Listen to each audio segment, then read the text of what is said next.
What's going on, everybody? Destin Gary here. Good to see you. Let me turn the music down. Oh my goodness, I forgot about that part.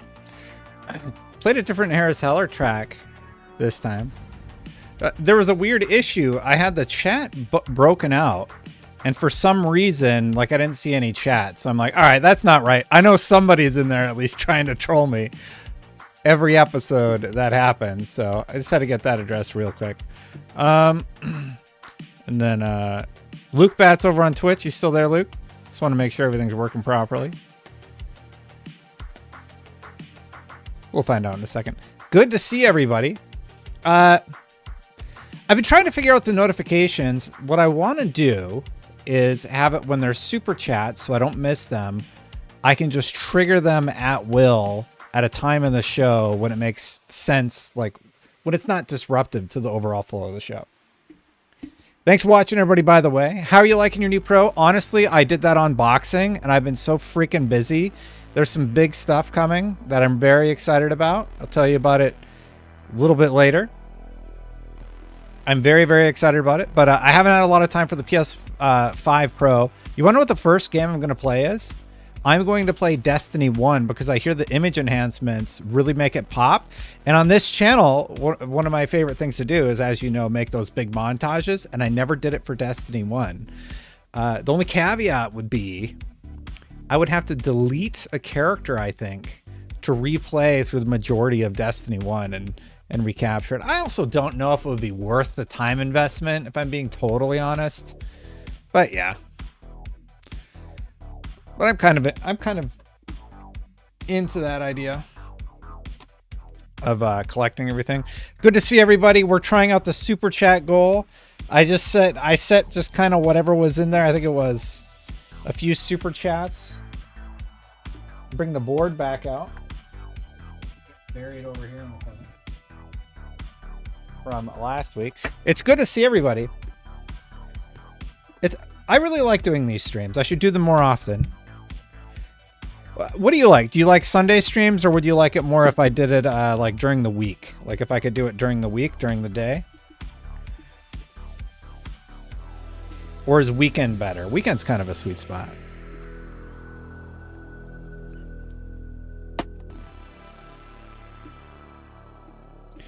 What's with the title? We're going to get into that in a little bit. So it turns out PlayStation released their financials.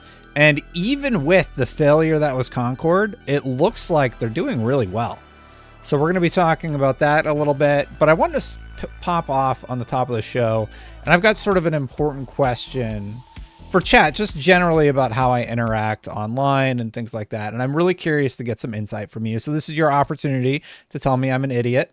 And I just kind of want to listen and chill for a little bit. Wouldn't Sunday cool right after Alex? I don't know when Alex streams on Sundays, but sort of curious, just generally speaking, when I have conversations online, like I had the controversial take with Dragon Age the Veilguard, and, you know, people were mad. They were arguing with me. One of the things that I want to talk about is the fact that, like, I'm not going with the crowd on that one. Clearly, the wider internet is just like, we're really mad.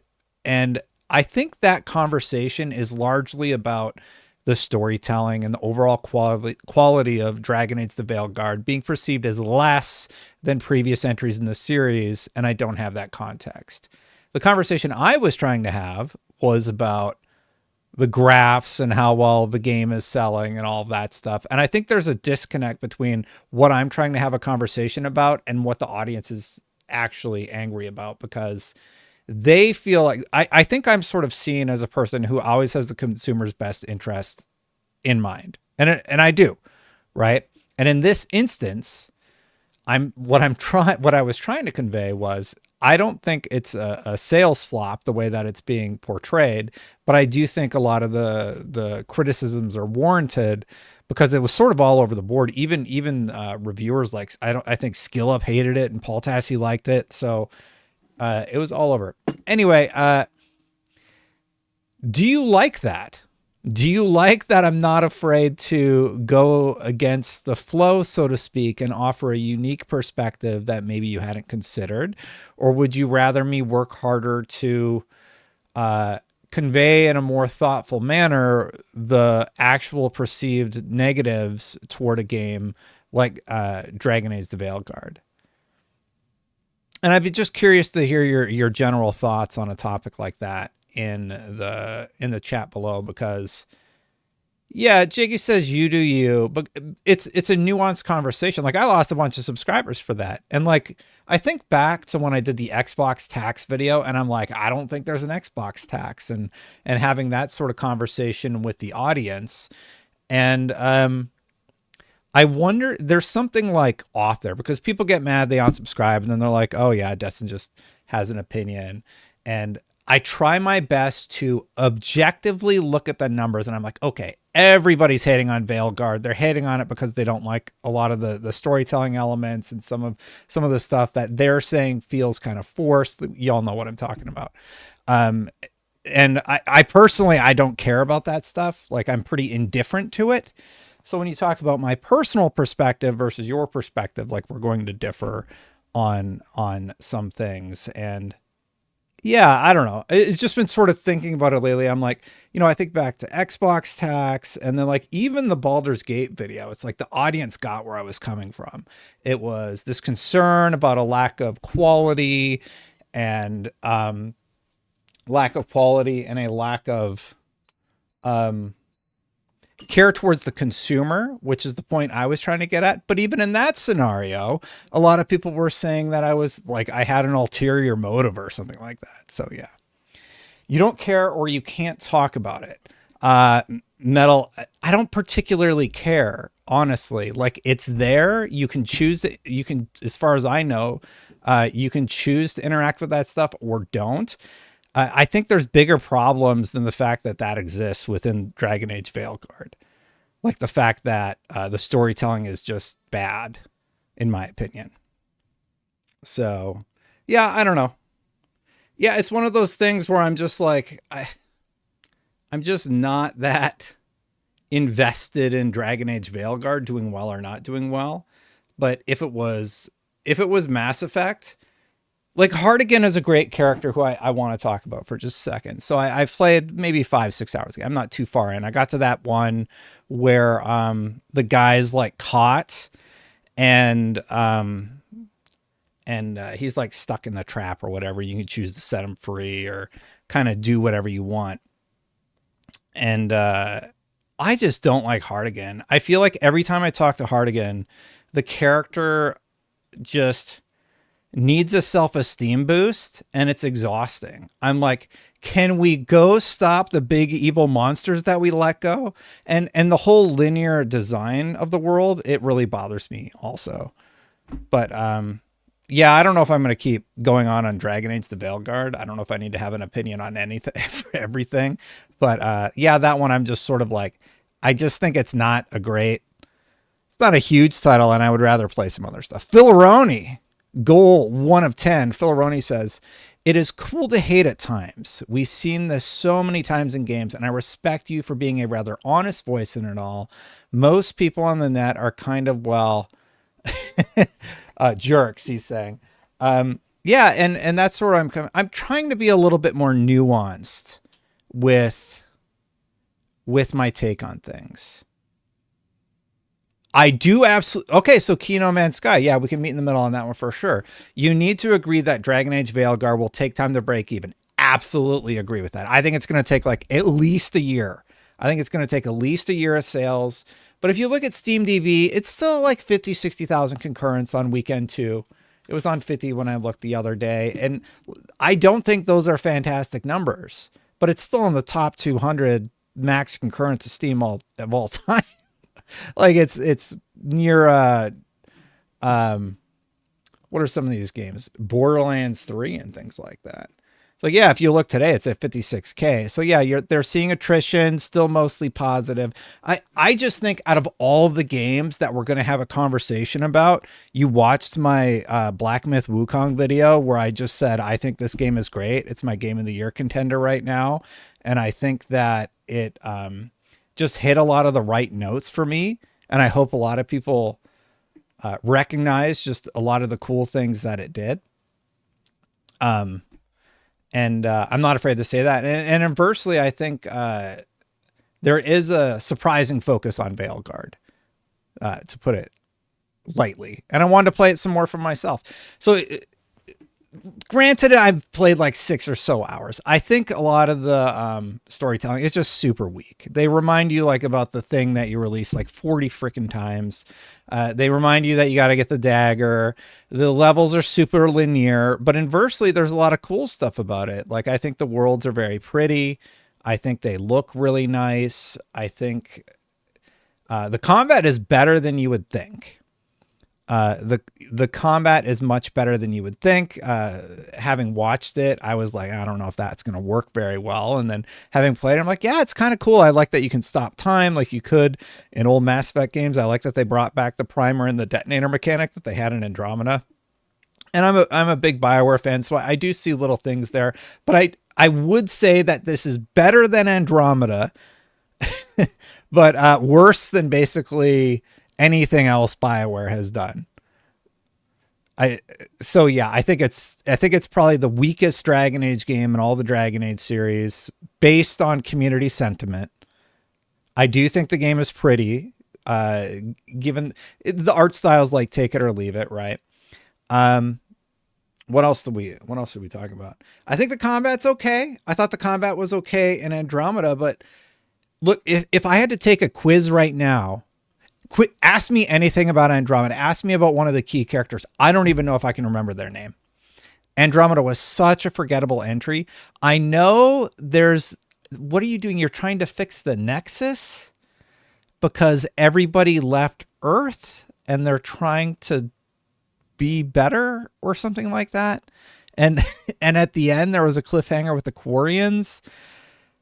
What else happens? Like, your dad dies at the beginning and then you have to take over and you're in cryo and you come out and then you're trying to rebuild the Nexus so that people can have a better life. There's this big bad alien thing. You go to a bunch of planets, then you go kill the big bad alien guy, and then it's sort of game over. That's what I remember about the game. It was super forgettable. Do you agree with me about Andromeda? Oh, the Angara, like you run into the Angara. I can't remember a single thing that happened in Andromeda. Ask me about the Mass Effect franchise that I played through like 30 times. I could probably tell you that story and a lot of the plot points in that one because a lot of it just really burned into my brain. So, yeah. Anyway, that's sort of my take on the whole thing. And I was just sort of curious to hear from you about what you think. And it sounds like even though like some people will unsubscribe, they usually come back and they do appreciate that I'm genuine. Out of all my flaws, you appreciate that I'm genuine. I hope that's the take anyway. Because even the people who meme on me, like I'm not just doing it because I'm not doing it because I don't actually consider these things. I actually think about this stuff, and this is like where the conclusion I come to. So, yeah, just sort of curious to get a temperature check from y'all. Just want to make sure I'm hitting those right tones, right? I don't want to be like condescending, and I want to be respectful to how everybody is feeling about a game, but I also want to push back a little bit and have people consider, like, okay, yeah, like, are these Dragon Age the Veilguard numbers a disaster? I don't think they're quite a disaster. They're not great either. My whole argument is they're middle of the road. The problem is, I think the bigger issue is with the overall quality of the product. And I think that's what everybody is actually trying to have a conversation about. And on that, I do agree that I think as a total package, it's fairly just sort of you know? It's not like the game doesn't work on day one. It's just sort of like, you know? It's like, okay, like it's better than, and on my scale, like better than Andromeda isn't a very tough bar to clear. But when you compare, when something like Baldur's Gate 3 came out, that bar that we talked about, that everybody talked about in the industry, was moved from down here because there's no RPG competition to like up here. And when Andromeda comes in and it's like a little bit better than the bar they've set for themselves, it's inevitably going to get compared to something like Baldur's Gate 3, which just did such a phenomenal job with storytelling, character building, world building, and things like that. Anyway, don't mean to use Veilguard as a catalyst for this conversation, but I appreciate y'all hearing me out on that one and just sort of talking it out a little bit. It does sound like people just don't really care. They're just like, just do whatever. It did have a few bugs, yeah. Yeah, Baldur's Gate 3 it was so good that it made us realize that AAA gaming should be better than it is. The AAA games industry should be better than it is, period. Because here comes this company that is just like, what do we care about the most? We care about making the best game we can possibly make. And I would say the team who worked on Alan Wake 2 had a lot of the same goals in mind when they were making their game.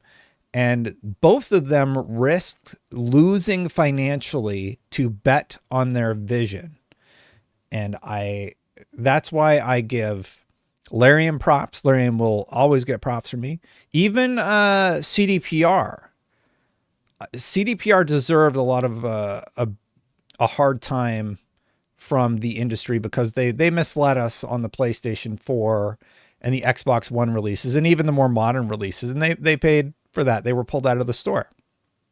Right? But they fixed it. Ubisoft deserves a lot of criticism too, I think. Ares EMS with the 10 gifted. I got to start getting people on the board. Thank you so much for the 10 gifted memberships. I really appreciate it. So we got Ares. Thank you, Ares. And we got Phil on the board with the 10. It was 10, right? Thanks, Phil. Thank you, Ares. I appreciate it.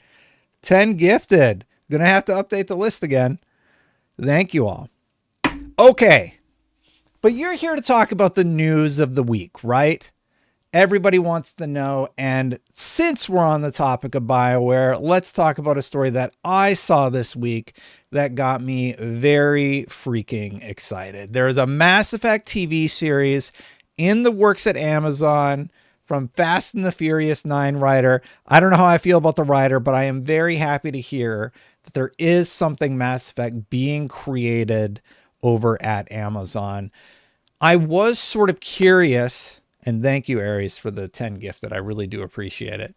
I am sort of curious, who should play Shepard, and would they do male Shepard? I don't know if it's confirmed in this article. I haven't read it yet. Or should they do female Shepard? Because you can play as either in the story, right?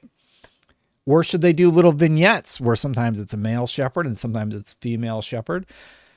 I'd love to hear from chat who your top pick or top 3 picks are for an actor or actress to play the lead in a Mass Effect television show. I was trying to think of somebody and nobody jumped out at me right away. Like Statham, I don't know.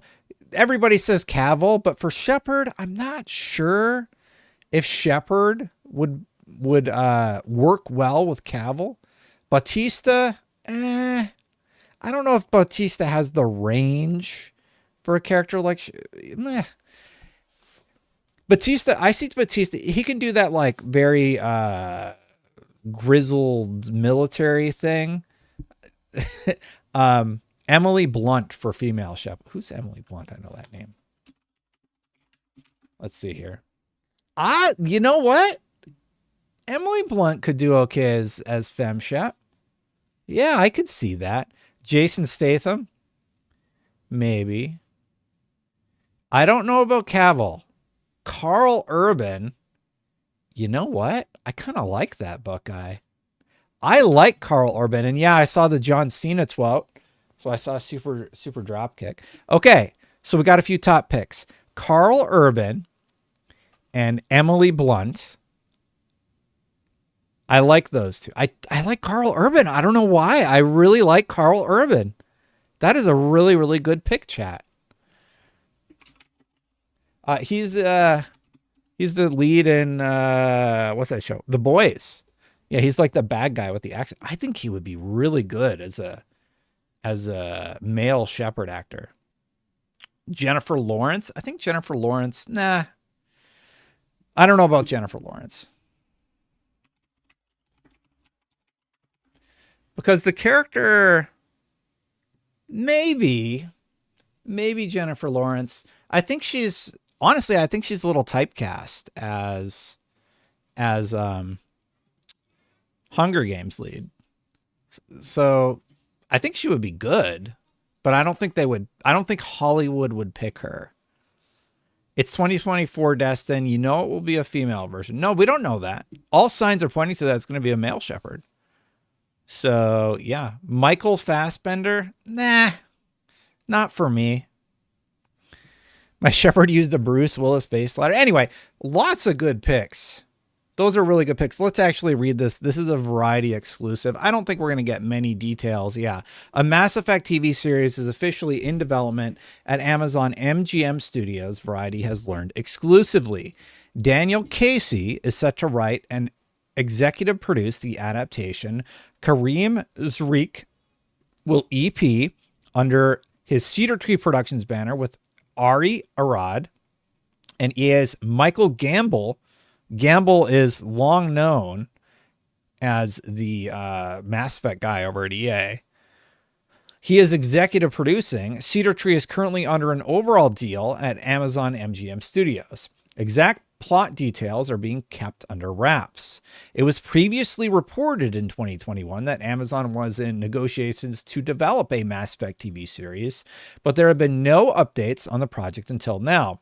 There had also been various attempts to develop a feature film based on the games, but the project never materialized. So here's the thing. There are a lot of great actors to choose from, but for me, they have to get the script on lock. It has to be a fantastic script. We're getting some other names in chat. Kit Harington, not bad. Olivia Wilde, not bad. I'll give you that one, chat. I like that. But the more important question is, how do they tell this story? How do they tell it in a way that it doesn't become like the Halo television show, where the Halo television show felt like a bunch of executives trying to check boxes about what makes a show sexy or enticing to an audience versus telling a great Halo story. I think that the Last of Us television show over on HBO did a very solid job of telling a great Last of Us story that paid respect to the original material while having a few adaptations of their own that sort of like gave us a new perspective or changed our perspective on things. That's just my two cents on it. But like, imagine this, and like they're trying to, well, romance is actually a pretty integral part to the overall Mass Effect show. So I think a romance scene or like a steamy shower scene would make more sense in a Mass Effect game or a Mass Effect show than it would in a Halo show. I really am bummed about how they ended up handling the Halo series over at Paramount. It's not the worst Halo thing ever made. The Halo HBO series is definitely not the HBO. The one that was tied into Halo 5 is by far the worst Halo thing they've ever made. But yeah. So I am interested in this. I would be curious to know if it would be a male shepherd or a female shepherd. I'm curious about where they would take the story. Like, what are we going to be exploring? Is it going to be the original trilogy? That would be ideal for me, that it's about the Reapers and this overarching threat. And I hope they would take us on that journey, as opposed to like doing something like Andromeda, which I don't think worked very well. And unfortunately, like with all the Veilguard criticism around the storytelling in that game, it has a lot of people really concerned about what they're going to end up doing with the Mass Effect franchise. We're very excited about where they're going in terms of engine.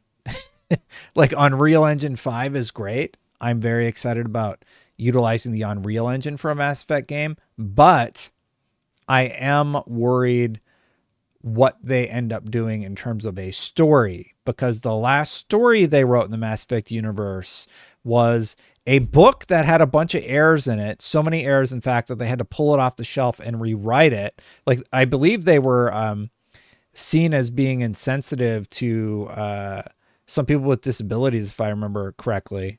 So they ended up pulling it and rewriting some of the parts. And then there was a separate issue with Andromeda just being not great. So, like, those are the last two stories that we've had in the Mass Effect universe.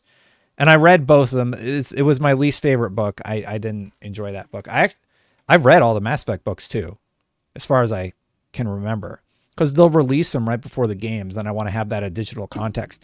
The original book about Garrus and Anderson is fantastic. Same with the original Halo book, actually. Fall of Reach is an absolutely fantastic Halo book. Just thinking about the books that I've actually read in my life. And there's actually a lot of the Mass Effect books are pretty good in their own right, but that last one was not good. They had to actually pull it off the shelves.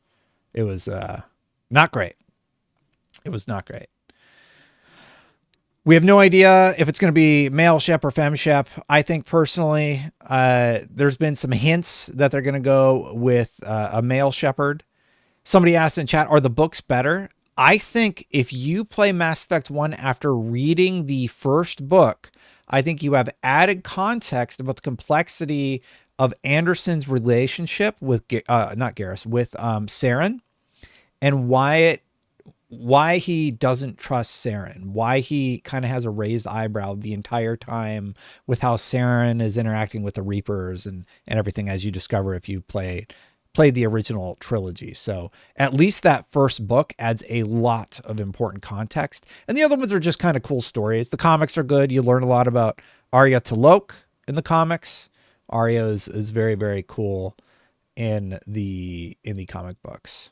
But yeah, Revelations, Luke Bot over on Twitch called out that Revelations is a very interesting book that adds a lot of great context if you haven't read it yet. So I haven't read a lot of the stories this week, but there's a few that obviously I headlined the stream as Sony is doing very well. PlayStation as a brand is actually doing much better than I expected. And there's all of these little stories popping up. So I follow this guy on Twitter. His name is Dom's Playing. And Dom's Playing broke it down for us very clearly, very succinctly in terms of what has been happening over at PlayStation. So for Q2, PlayStation revenue went up 12% to $7.2 billion. Operating profit almost tripled to $929 million. Imagine if they hadn't messed with Concord. Imagine they didn't get their hand caught in the cookie jar with rushing Concord out the door. And I believe I have some quotes brought up about how they saw that as a big miss. This is huge for PlayStation. And you have to remember, Black Myth Wukong was so big for them that you couldn't get a PlayStation 5 in Japan, and I'm pretty sure they were sold out in China also. So it was a massive driver of sales for their hardware and software also, because anybody who had a PlayStation 5 basically bought that game because of the hype around it. Monthly active users are up 8% to 116 million monthly active users. Total playtime is up 14%. They gained 18% in PlayStation Plus sales. Software units up 17% to 77.7 million, 70% digital compared to 67%, and Astrobot sold over 1.5 million copies for launch. Look, I'm very hard on PlayStation. These numbers are undeniably fantastic for them. At a time, they haven't done anything. They got a third-party exclusive, and they released a console that is ridiculously expensive. The only thing that I would say about the Pro is that it's prohibitively expensive, but everybody bought it anyway. And the problem with that is that PlayStation now knows they're going to buy these things at this price point. Like, they're not risk averse to a price of $700, which is a bit interesting to hear from them. I know the crop is weird. He just attached his slides. It's like increase, decrease in sales of hardware due to decrease in unit sales. So they are selling less hardware currently. This is for Q2 year over year. And they had a negative impact of decrease in sales of first party software game titles. But that's largely because they literally didn't release any first party games in this quarter for 2024. So the fact that this is like the Hellblade Ninja Theory stuff. When Hellblade released, that they made like millions of dollars in profit, and they didn't have any games. Like, it was before Hellblade came out, and it was because they're just doing a lot of things that are smart, as opposed to just a few things that tremendously flopped. We don't know Hellblade 2 sales yet, but we already got the numbers before Hellblade 2 even came out, and Ninja Theory is doing quite well as a studio, apparently making millions of dollars by licensing out usage of their studio so that people can come in and do motion capture or whatever their needs are in that territory.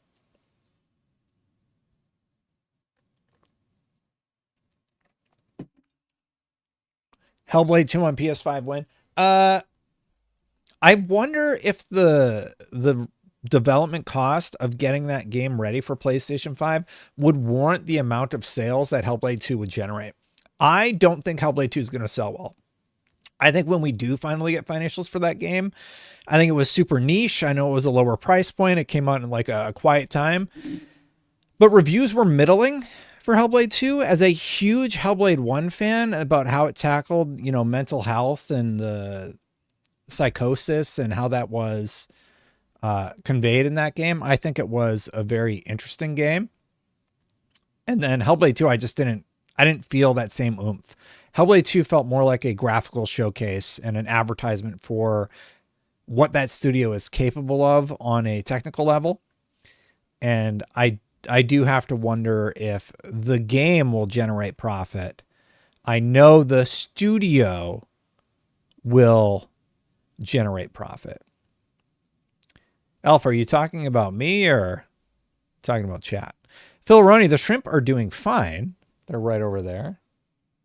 Yeah, they were swimming against the glass yesterday, which probably means one of the lady shrimp molted. They're having a little party, getting a little crazy over there. But they're doing good. Thanks for asking. And then to go a little bit further, there was a comment about Concord. A lot of people were talking about, okay, well, Concord's probably going to have a negative net effect on the PlayStation unit sales or whatever. Let's talk about that a little bit, because Genki Japan, who covers a lot of the PlayStation stuff and stuff out of Japan, said the following. Sony president, COO, and CFO Hiroki Totoki says PlayStation needs to have more detailed checks and gates, such as more user tests, to prevent situations like Concord happening again. We need to repeat those gates more so that we could have caught and determine whether that will be accepted by the users or not. We need to have more information that will enable us to make more sound decisions. Looking back on the past, I think we need to go back to the basics and make it really stronger. I don't know what happened with Concord, but I really, really feel like a lot of the mistakes with that game could have been avoided if they did larger focus testing and really took the feedback to heart, as opposed to putting on your blinders and just moving forward without getting any of that feedback. Or the people who they got to give feedback just didn't give actionable feedback for them. And unfortunately, the studio's gone now. They're like totally closed. And as somebody that played it for a while, I could have at least address the movement criticisms and the design criticisms, the idea of launching at $40. I've seen the stories where they said like this needs to be our Star Wars. I'm just like, you need to somebody needed to tell them to rein it in. It definitely felt like you need somebody on your team who you're willing to hear feedback from. And if you don't try to hear the feedback, even when it's hard to hear, you're going to fail. And that's what happened. And it's really unfortunate because I think there were a lot of talented people in that studio. Like, it's old Halo people. And there were a lot of the Destiny roots in Concord, but it didn't work. Clay says, I feel like Fair Games is done. I hope to hell they are looking at Fair Games very closely, because they could very easily slip into the sort of same framework that Concord did, where it doesn't resonate with people the way that they thought. Have a focus test with random people, not just like anybody from around the neighborhood. You got to go all over and ask them, how do you feel about the setting? How do you feel about the story? Do you feel motivated given what we've shown you this far about the characters and their desire to steal from the rich and give to the poor, I think is the concept of Fair Games. Does the gameplay feel good? Is this going to stand out for you? Would you play the game again? Like, these are the sort of questions that you need to be considering as a studio. And like, really, I think in the AAA space, at least right now, for better or for worse, you need to be looking at your game and saying, how do we appeal to the most people we possibly can? Because right now it feels like a lot of these studios, and I was going to say this about Veilguard, a lot of these studios feel like they are trying to tell you their story as opposed to letting you craft your story. And that's a subtle distinction, but old RPGs, I felt like I was both participating in a story, but able to influence it. Like, you can get really evil in the Mass Effect games in the original trilogy, right? And with the Veilguard, I feel like I'm just sort of along for the ride, and nothing I do really seems to be impacting where the storytelling is taking me. And that's problematic with at least the storytelling in Dragon Age the Veilguard. And that's my biggest issue with the game, honestly. Like, even when I'm a jerk, it's not going as hard as I would have liked. It's too subtle, right? If I wanted to go middle of the road, I'm going to pick the middle of the road option. I'm not going to pick the be super nice option or be super mean option. And they have like multiple pages of choices to choose from. So like, there's a lot of nuance to what you can pick, and it's just too soft. So yeah, I did not review Dragon Age, and I cannot be held accountable for what other people gave a game that I haven't even finished. Like, I don't have full context of the game. This is just my personal opinion. So if you've played it, clearly you think it's not a 9, but I haven't played it enough to, I certainly would not give it a 9 based on the 6 or so hours that I've played it, but I totally respect and understand why somebody else might give it a 9. And I think it's okay to disagree on that one. We already talked about the Mass Effect TV stuff. I brought up the figures, but nothing really jumped out at me. What was his name? Dom did a great job doing a breakdown on the stats and the information.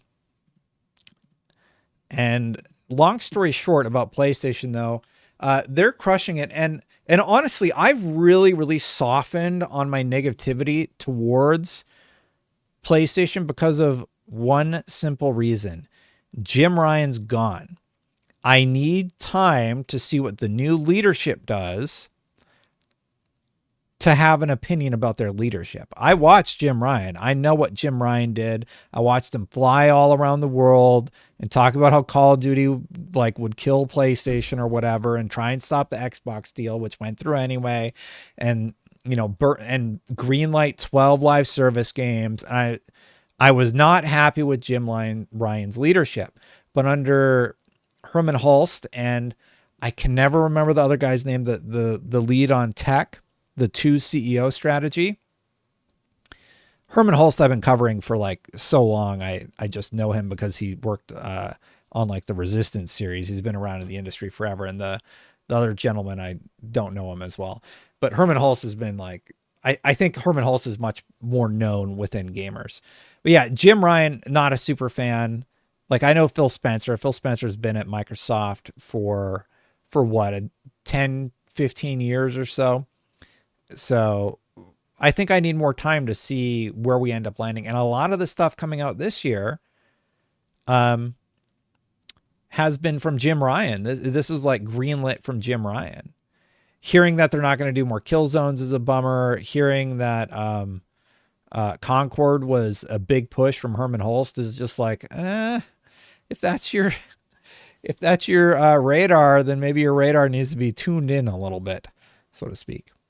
Wabadude says, hey, Destin, I know it's off topic, but what are your top games of the year? Thanks for the content. You know what? This is a good stopping off point, because let's talk about this for a little bit. I posted a list on Twitter about my personal games of the year. Before we get into my picks, let's talk about what I think the industry will pick for their games of the year. Well, we'll put you down on the board. Boom. Wobble. And we got 2 out of 10 for a live Q&A. I couldn't think of a good reward, but I'm always happy to do Q&A at the end of the show if you would like to. So what do I think the industry will pick? I think Final Fantasy VII Rebirth is going to be a front runner for Game of the Year. I do think that particular entry is going to be seen by a lot as a Game of the Year contender. I think Astrobot is another one that the industry is going to, they clearly really liked it. Everybody was talking about it.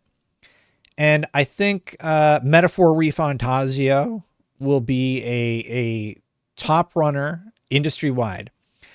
I think a lot of people forgot about Helldivers 2 already. That's really unfortunate.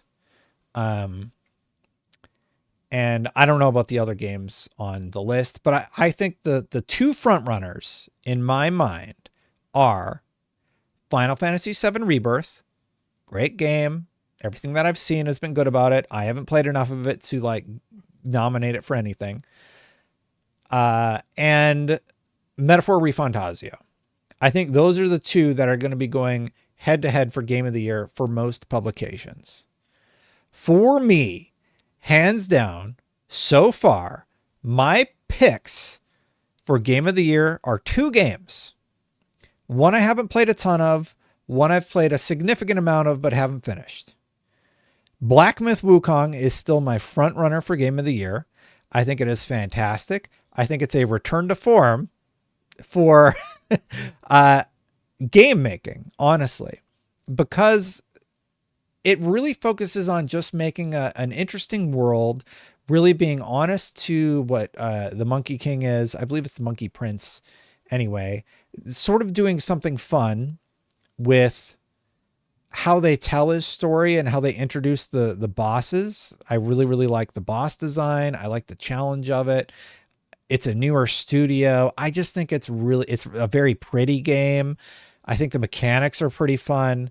So for me, Black Myth Wukong is my front runner because I've played the most of it and I had a really, really good time playing Black Myth Wukong. My runner up, which I need to play a lot more of though, is Metaphor ReFantazio. And I would vote for both of these games as my front runners. My personal front runners. I haven't played Arkham Shadow. I haven't played Final Fantasy VII Rebirth. Maybe I should probably get some time in before the end of the year on Rebirth. And there's 2 games that haven't come out yet.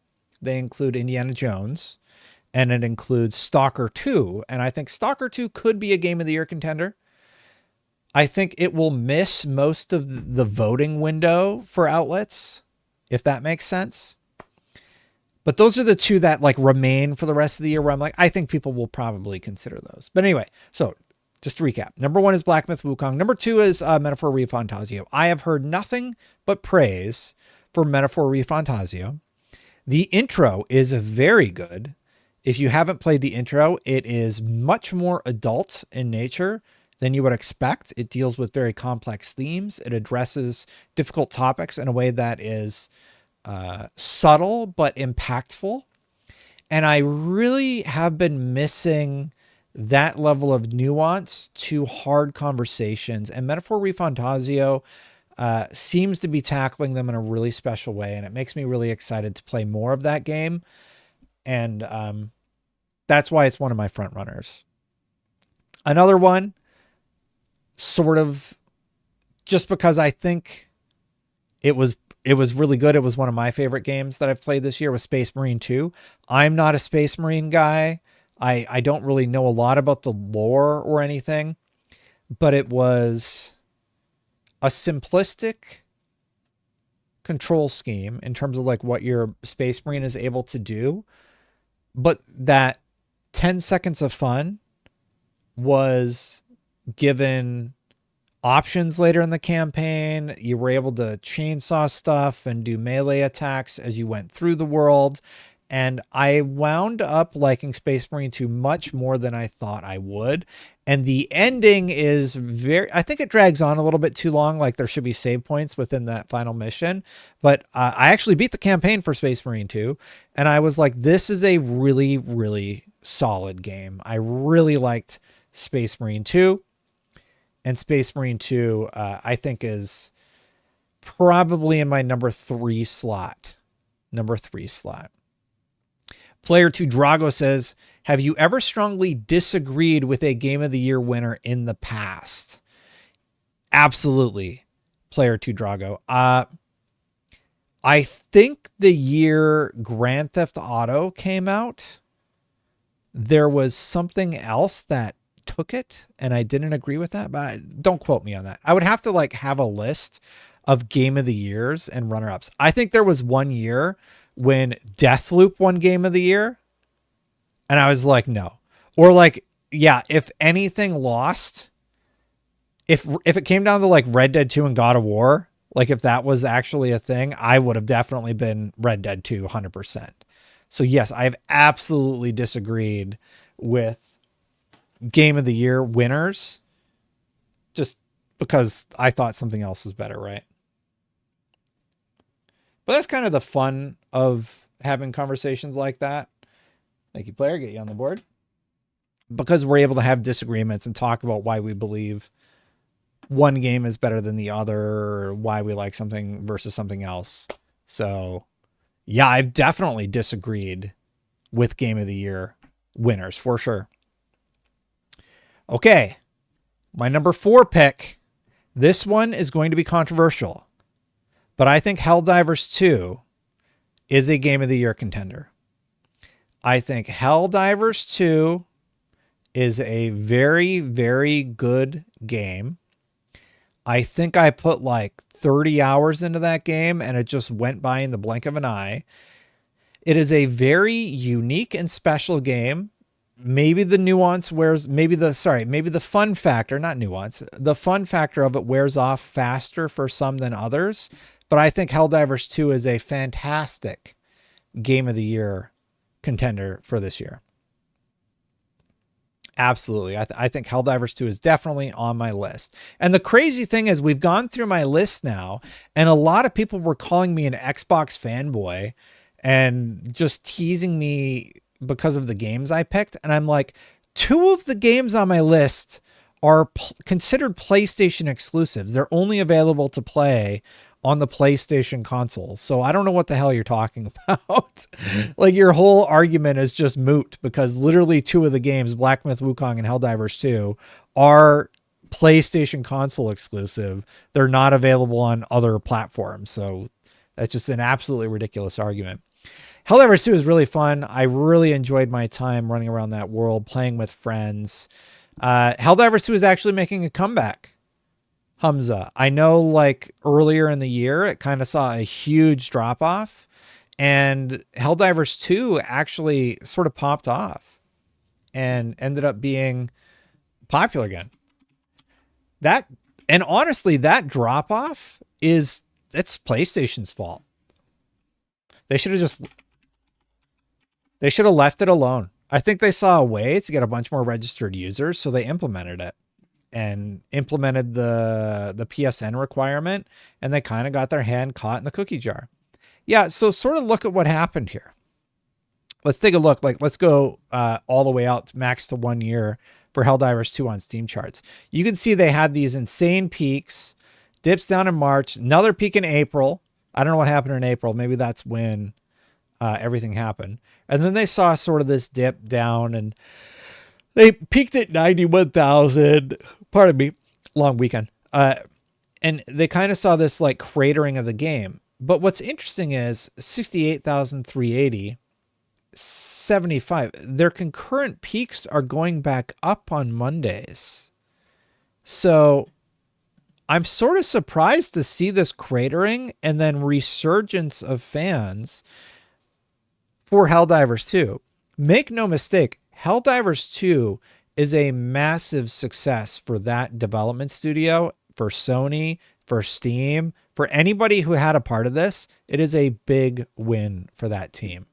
Helldivers 2, I think people are going to forget about it in their Game of the Year contenders. But I don't think they should. I think it was really special. I think it's still really fun. Like, you can hop in and play it and still have a good time. Before I get to my last entry, which is also going to be controversial for a lot of people, let's give it an honorable mention to Palworld. Palworld is not a Game of the Year contender for me, but here's why I love Palworld. I love Palworld because it took the Pokemon formula, shook it up, and it shook up Nintendo a little bit. Because they're like, oh, somebody can come along and make something that makes people imagine about what Pokemon could be. Uh-oh, maybe we should sue them. I think that Palworld was a very important game to come out in 2024 because of how it shook things up, but it probably was great for Xbox at the time. PlayStation's now trying to get in on the action. I think it came out on PlayStation now, so it's available everywhere, which is great for gamers, right? And I do think that is we'll say that's my number 6, my runner-up. But my number 5, which is going to be controversial, I'm nominating a Call of Duty game for Game of the Year. That's right. I said it. I have not played a Call of Duty game in a long time, but there is something about Call of Duty Black Ops 6 that really, really got its hooks in me. I have a lot of hours in Call of Duty Black Ops 6, mostly in multiplayer. Is the game perfect? No, but I am having a lot of fun with Call of Duty Black Ops 6. I'm playing on Steam. It's on Game Pass. It is holding big concurrent numbers. It is a very good Call of Duty game. To use the joke again, it is a return to form. I'm just kidding. I saw that like bogus embargo sheet where it's like, you have to say it's a return to form. And I'm just going to say that all the time now. Yeah, Xbox fanboy. Now, I always, you know what? I'll jump into the Call of Duties. I didn't touch the last one, though, because the sentiment around it was like not good. It was like particularly bad because some of the levels were just like multiplayer. But honestly, I really think Black Ops 6 is really, really good. And the hope would be, to answer one of chat's questions, do I think they can maintain this momentum and quality?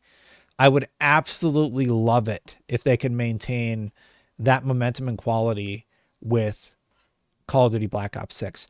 I played zombies. I did the zombie glitch with the boat so that I could get the cool weapons. I played multiplayer more than I expected. I played the campaign. I got to see Bill Clinton in the game. I'm excited to see whatever they did with Saddam Hussein.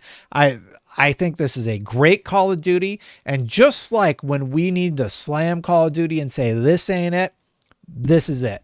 This is a great Call of Duty game. And honestly, for me, this is Destin's list, by the way. I think it deserves a Game of the Year nod. Now, there is a very good chance that I finally make the time to play something like Final Fantasy VII Rebirth.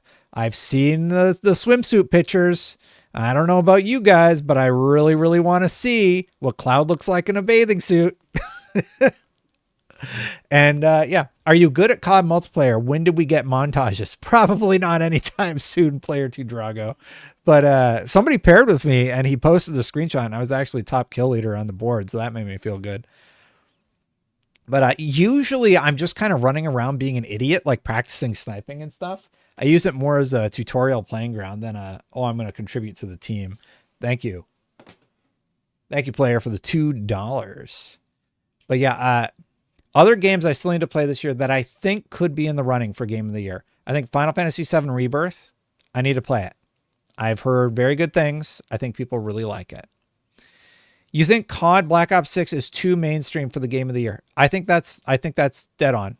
I think anybody who nominated Call of Duty Black Ops 6 for Game of the Year, I think they're going to get a lot of flack from the internet. I think because it's Call of Duty and it's an annualized franchise that it just doesn't even get considered. And I think that's unfortunate because I do think it is a standout in terms of Call of Duty games.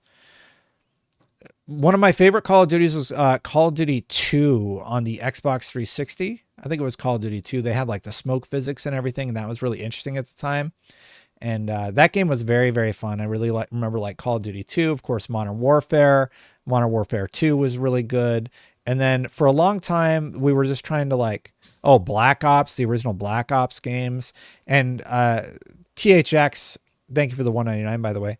I do think Call of Duty Black Ops 6 is too mainstream for Game of the Year. And there's other games that like won't be considered either, like that football game that came out, college football, massive game. Massive game. It will not be considered for Game of the Year. It won't even be in the list. That's just my read on it.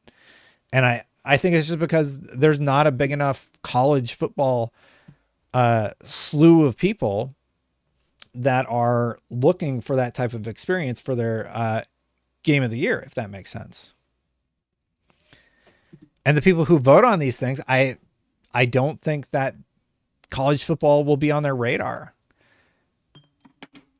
If you think about the type of games that typically make Game of the Year, it's usually not a FIFA. It's not often a racing game. It's not going to be something annualized. It's going to be something really, really special, right?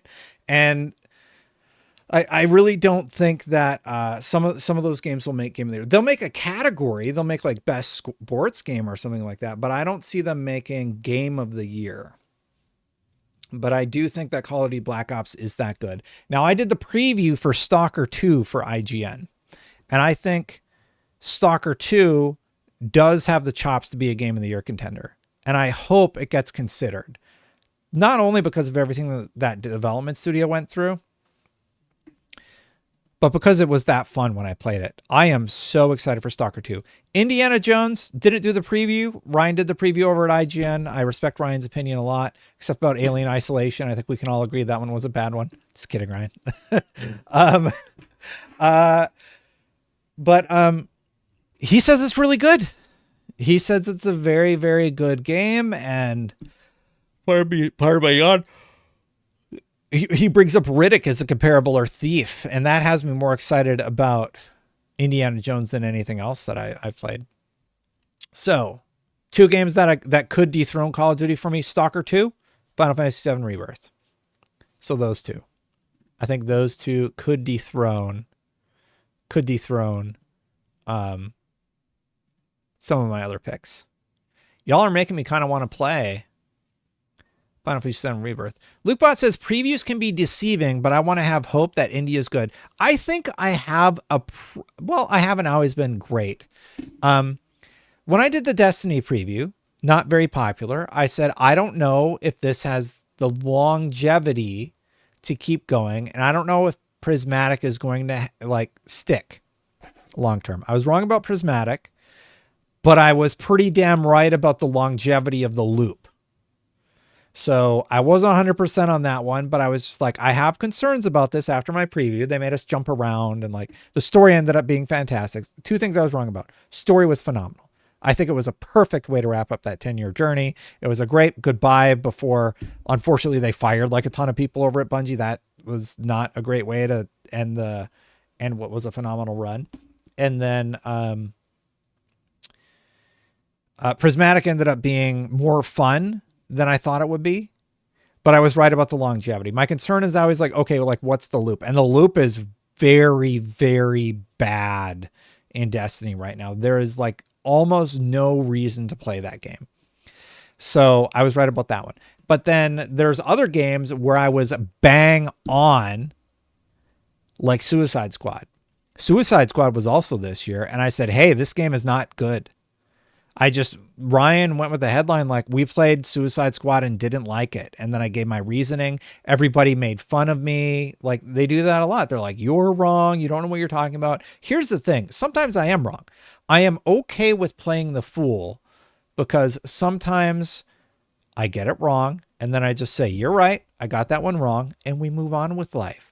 If I sit here and I worry so much about getting every single little thing right, I can't have an honest conversation with my audience and risk making a mistake. If I'm doing a news story and I've scripted it out, like the Black Myth Wukong thing, I think I'm pretty buttoned up on that one. My numbers are sound. I did my research. I presented my case. And I feel very solid about that one. And those videos do quite well because I do the research. But when I'm doing a news video where I'm reading the news and having my personal reaction to it live often with y'all, I'm willing to risk playing the fool and looking like I got it wrong that time. Because sometimes you have to put yourself out there, right? So yeah. And I would say that, I was we'll call it 75-25 on Destiny. One of my concerns were right. Some of them were wrong. Suicide Squad, I was dead on. Like bang on target, right on with that one.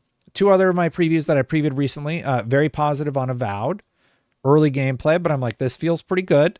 I don't know if it's going to stick long term, but my first preview of Avowed, I came out much more positive than I expected. I'm telling you right now, I think Stalker 2 is going to be really great. There was no smoke and mirrors. They dropped us at the beginning of the game. They let us play for like 2-3 hours. And they're like, knock yourself out. Do whatever you want. Dead on, spot on, whatever you want to call it. Yeah. Is it groupthink? Yeah. My whole thing is there's times when everybody is saying one thing and sometimes I agree with it and I'm like, yep, I think they're really correct about this negative take about everything. And then sometimes I don't agree with it. And I try not to get caught up in being on the right side, quote unquote, right? Because I'm more interested in figuring out where the truth lies to a situation as opposed to just like saying I don't want to just say what you want me to say. Right? I don't want to be that. So I want to have an independent thought about things and kind of come to my own conclusions. And that's sort of where I am with it. Stalker 2 is going to hit with the Xbox tax, David says. I don't think so, man. I think the fact that they're in Ukraine and everything, I don't think that's even going to play a factor. Everybody I didn't hear a single person preview that game and have a negative reaction. The thing about Suicide Squad earlier in the year that was crazy was my preview was the most negative skewing, but the sentiment in all of the other previews echoed the same criticisms that I did, and they didn't get an amount of flack that I did.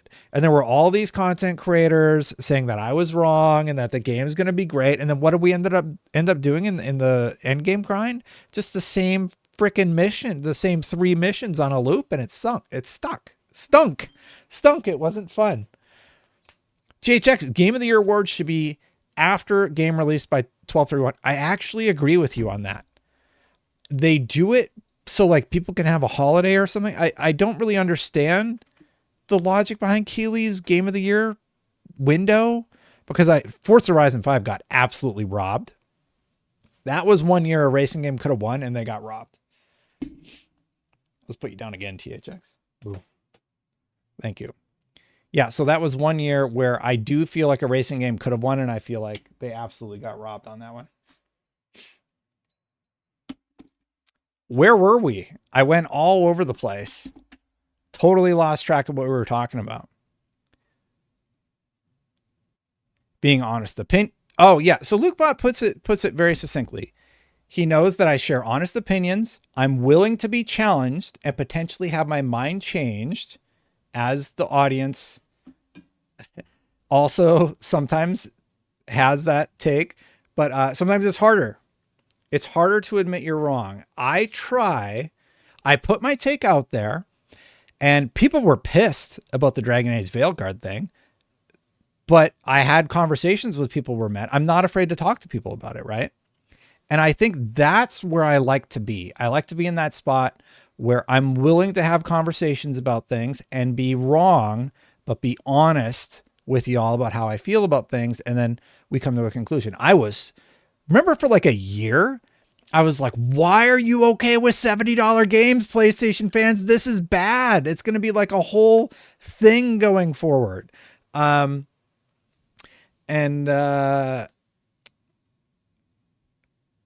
I came to the conclusion that the main reason was because the level of quality that they had put out warranted that price tag. And I'm like, that makes sense to me. That I get. It took me a long time to get there because I'm dense. But yeah. Michael says, Pia Takowski says, Destin, do you think Microsoft will have an easy time buying more studios now that we have President Trump in the United States?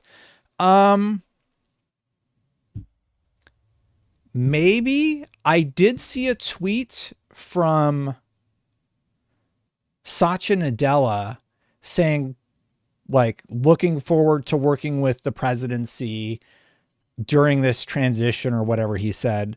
So I don't know that who the president wound up being is going to impact how Microsoft does things or acquires studios. I think it's going to be more like how the economy ends up playing out in the first couple of years, if I'm being totally honest about purchasing things.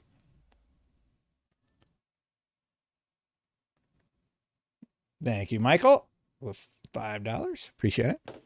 So yeah, I don't think people piss because of your take, if I'm being honest. I think the masses are upset because of the skirting around why the game is rejected and hated. Well, I mean, see, I'm not as upset by the fact that there are questions in the game about you know, the controversial characters, we'll say. And I don't care that that's in there personally. It doesn't bother me. I see it getting roasted, and honestly, I'm just like, it just doesn't bother me. I got to the point with where they introduce those aspects, and I just don't care, you know? Like, it's not for me, so I'm just going to play the rest of the content. And I think all the Mass Effect games did the same thing. I played through Mass Effect 30 times, so I actually went through every experience type that I possibly could. And I think that's kind of fun personally. I really like having the ability to see other perspectives in that way. So yeah. Player 2 Drago says, it's apparent all of us here love gaming and talking about gaming. You got a career talking about games. Who were the first people in your life you talked about games with and they listened? Player 2 Drago, that's a great question. And I think you're absolutely right. I think we care about gaming. And I think that's what brings a lot of gamers together at the end of the day, right? Just because we all care and we want good games at the end of the day.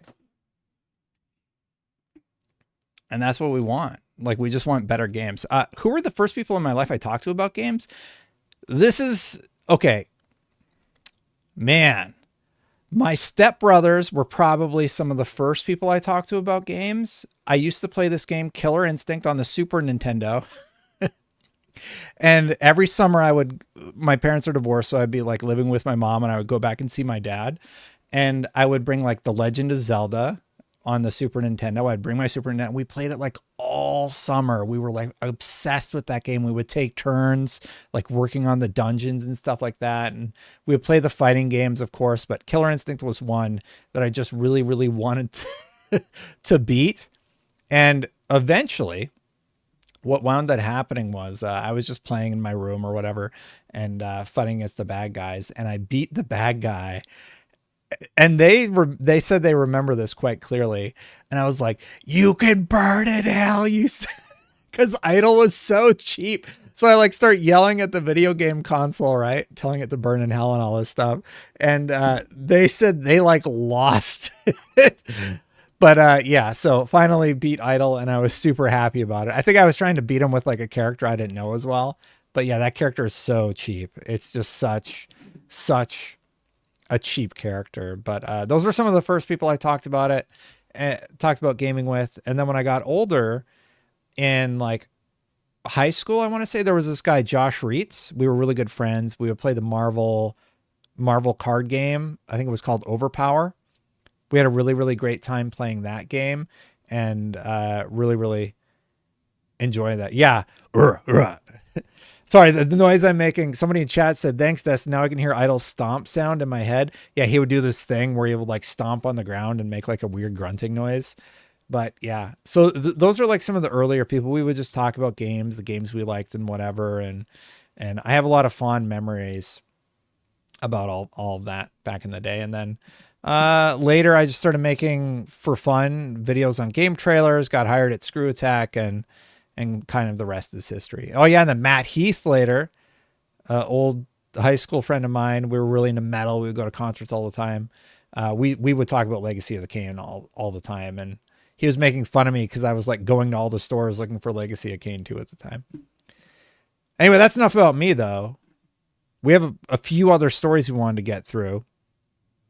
Thoughts about the state of VR in 2024. Who cares? Not who cares, Dylan. It's more like, I don't think it's going to do well.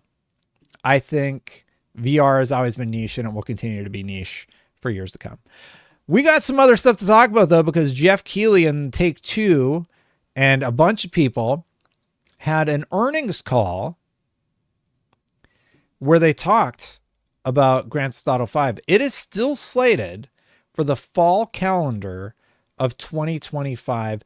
In its earnings, Take-Two Interactive has reiterated that Grand Theft Auto 6 will release from Rockstar Games in fall of calendar 2025. Next year, we will be playing Grand Theft Auto 6 on our PlayStation 5 Pros, PlayStation 5s, and Xbox Series X's. They even talked about the Xbox Series S and how they're not worried about how it's going to run. This was a very interesting call in terms of Grand Theft Auto. Let's talk about what it says. Take-Two Interactive gives update on GTA 6 development. Long story short, the small update, which many won't view as much of an update at all, continues the regular messaging from the company on this. What? Pampers? You're going to get me banned. This is why people use ad blocker. Yes, I know I have babies, but come on. Anyway. The small update, which many won't view as much of an update at all, continues the regular messaging from the company on the state of GTA 6 over the last few months. Take-Two has continued to reaffirm people that GTA 6 is scheduled for a fall 2025 release date. As far as when a new trailer could be revealed, more details on the game's features or a more concrete release date. For real, do they have to like keep playing? Stop. I don't want to see babies.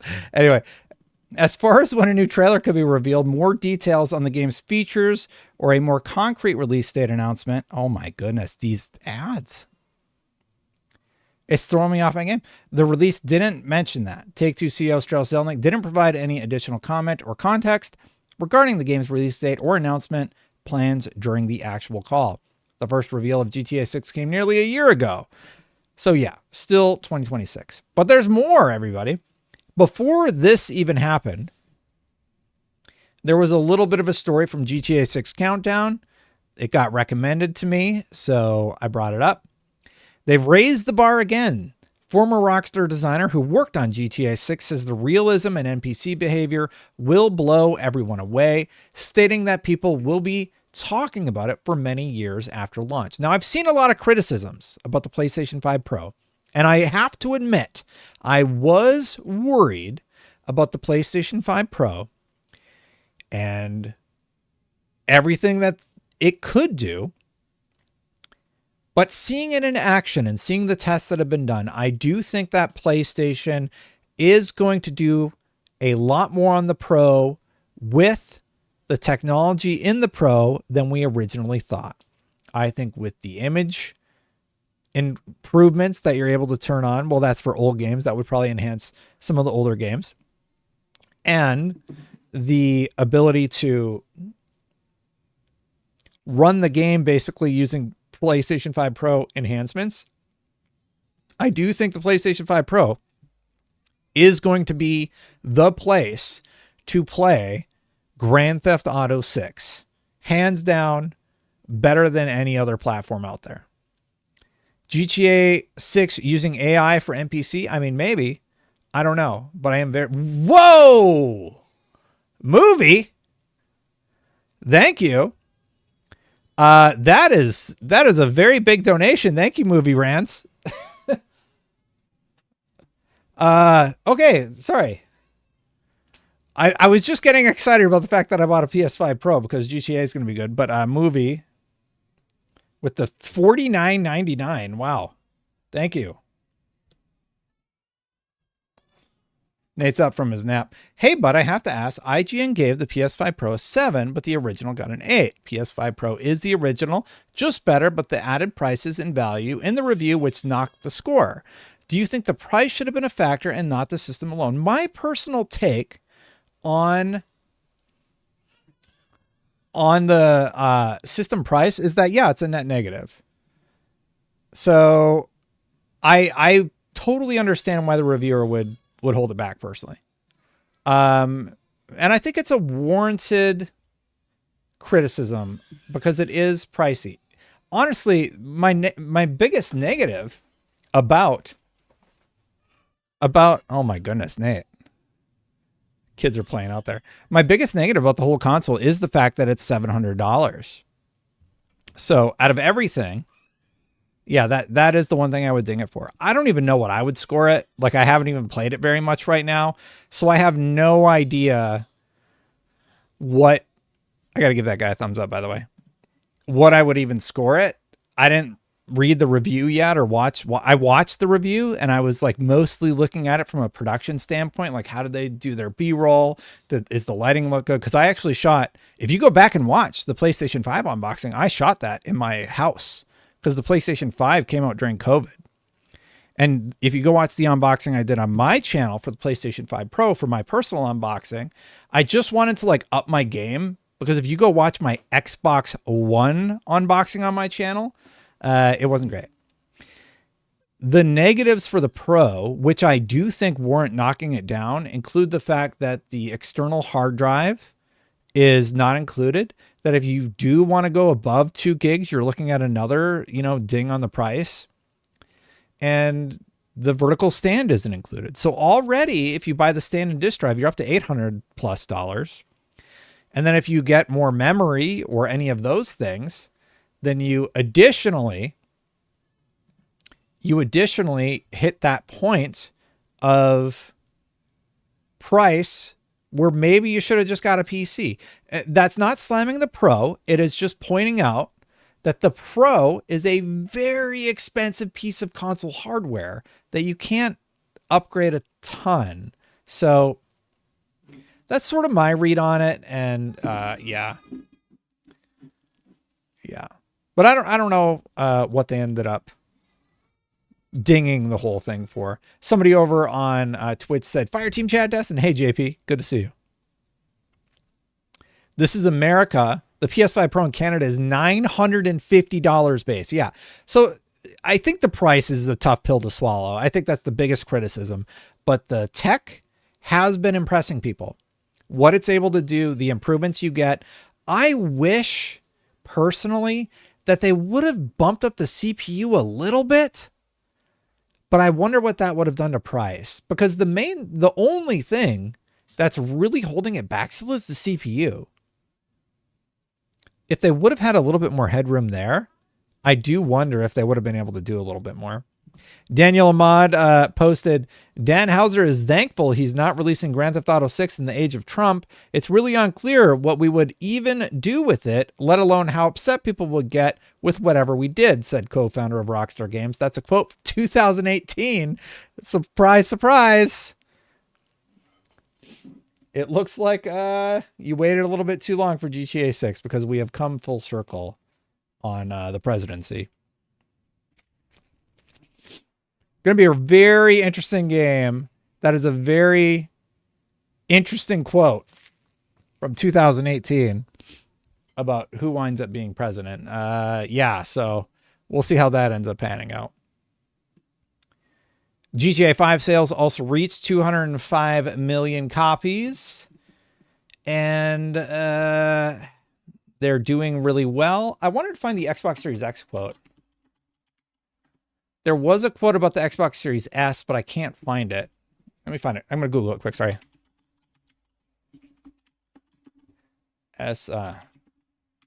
Like they said they're not worried. Yeah, okay. Here, I found it from 2 days ago.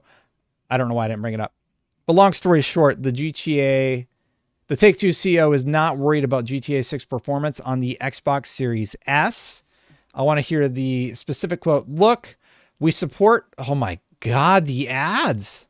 I'm going to reinstall ad blocker if this is how it's going to be. This is like, it's too much. It's too much. Okay, I love VG, but this is nuts. Guys, is this like the standard for new websites now? It's very upsetting. Anyway, look, we support the platforms. You know, I can't do it. I can't do it. Here, I'm going to build the quote box really quick. I'm going to do it live. I don't know what quote's in there right now, but this is driving me crazy.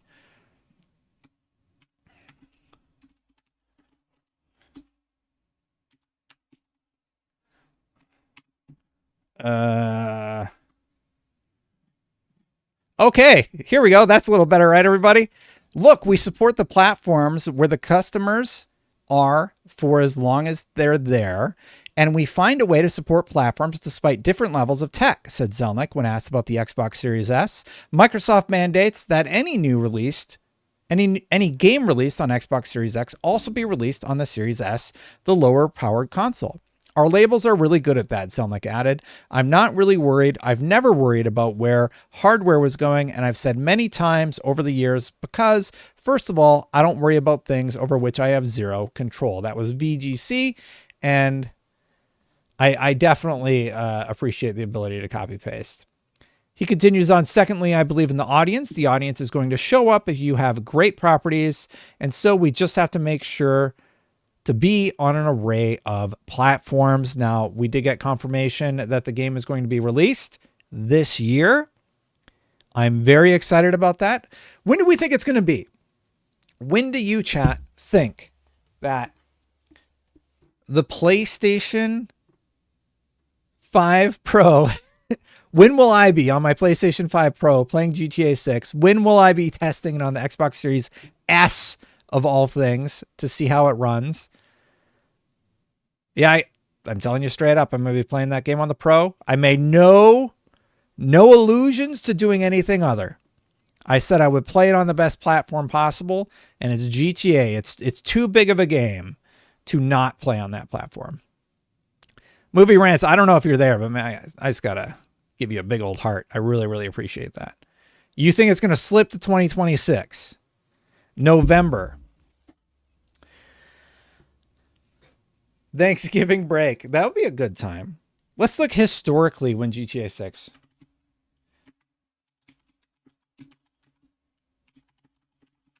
Let's look historically over when other games have come out. This is from Google. All right. I don't know. I can go into studio mode. I'm gonna go crazy here. Let me see if I remember how to do it. And I would want quote 2. All right, so this is from Google, right? So I brought up the other release dates. Grand Theft Auto came out in November, October, April, and September. Very, very interesting stuff. This is just from the Google AI grab from Diario AS. I don't know. Anyway, those are the dates that we have at our disposal.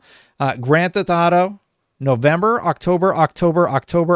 If I was a betting man, here, one of two things are going to happen. I think that game's coming out in October, or I think it's going to slip to April. I think both of those are possibilities, but I'm calling it right now. You can clip this out. You can bring it back up later on. I think that game is going to hit in October of 2025, or it's going to slip to April 2026. But they seem pretty steadfast on that October date. Does anybody in chat think they mean April of 2025? He said fall, right? Let's read the quote again. I'm pretty sure he said fall. Fall. Let's find out what he said here. I got to close the ad sites. The original quote I pulled up, fall of calendar year 2025. It's October. It's October for sure. Clay thinks they're going to slip to 2026. Ren says no shot. I don't know if you mean no shot for April, but they did say fall, so we know that one's out. They doubled down in October. I think it will be in October. There was more than just Grand Theft Auto news in the Take, though. Or not in the Take, in the Take-Two earnings call. There was also this company, Private Division. Now, if you don't know Private Division, they actually made a little game called... Let's just bring up their history list. They published No Rest for the Wicked, Tales of the Shire, I believe they published, Eternal Strands. I don't remember Eternal Strands, if I'm being honest. Oh, that's that new game from former BioWare people, Mike Laidlaw. Yeah, okay. And then that's one Ryan revealed. And there's an untitled action-adventure game codenamed Project Bloom, which they were publishing from Game Freak. I like No Rest for the Wicked. I thought that game was good. And Kerbal Space Program. They've done some interesting stuff. But that studio got spun off. So here's what happened. Noble's great, by the way. He does a really good job of rounding up news. Take-Two has sold Private Division to an undisclosed buyer with the rights to all live and on-release titles. That's a big sell-off. Take-Two will continue its support of No Rest for the Wicked, obviously one of their best games. We recently made the strategic decision to sell our Private Division label to focus on our resources on growing our core and mobile businesses for the long term. As part of this transaction, the buyer purchased our rights to substantially all of Private Division's live and on-release titles. Take-Two will continue to support No Rest for the Wicked, which launched in early access on PC in April, and it was great in April. It's still great. No Rest for the Wicked is good. We are grateful for the contributions that the Private Division team has made to our company and are confident that they will continue to achieve success in their new home. Interesting. They've made some good games. I think one of the tricky things about coverage lately, just a random note as I'm parsing through all of this, it's really hard to track anything right now. You have a large percentage of people are posting on Blue Sky. Basically, the whole Xbox team move over to Instagram Threads, where they're posting most of their stuff. You still have people on X. So now I just have 3 social media platforms that I'm navigating. I don't plan on leaving X. Like, I'm not going to do anything like that. But I do have a Blue Sky and Threads account. If you are interested, do you want me to post it in chat? Like, do you care? I'll just post Blue Sky and stuff in chat if you happen to be over there. No pressure or anything. I'm just letting you know I do have other social media accounts, and seeing it came up in the natural flow of show, I'm just going to link you out to it really quick. And then I try and be active on here. But yeah, I will say this, Blue Sky has been quite pleasant. It has been kind of nice to not be like yelled at all the time. But yeah, Rockstar may be waiting for 120 million combined Xbox PS5. Maybe THX.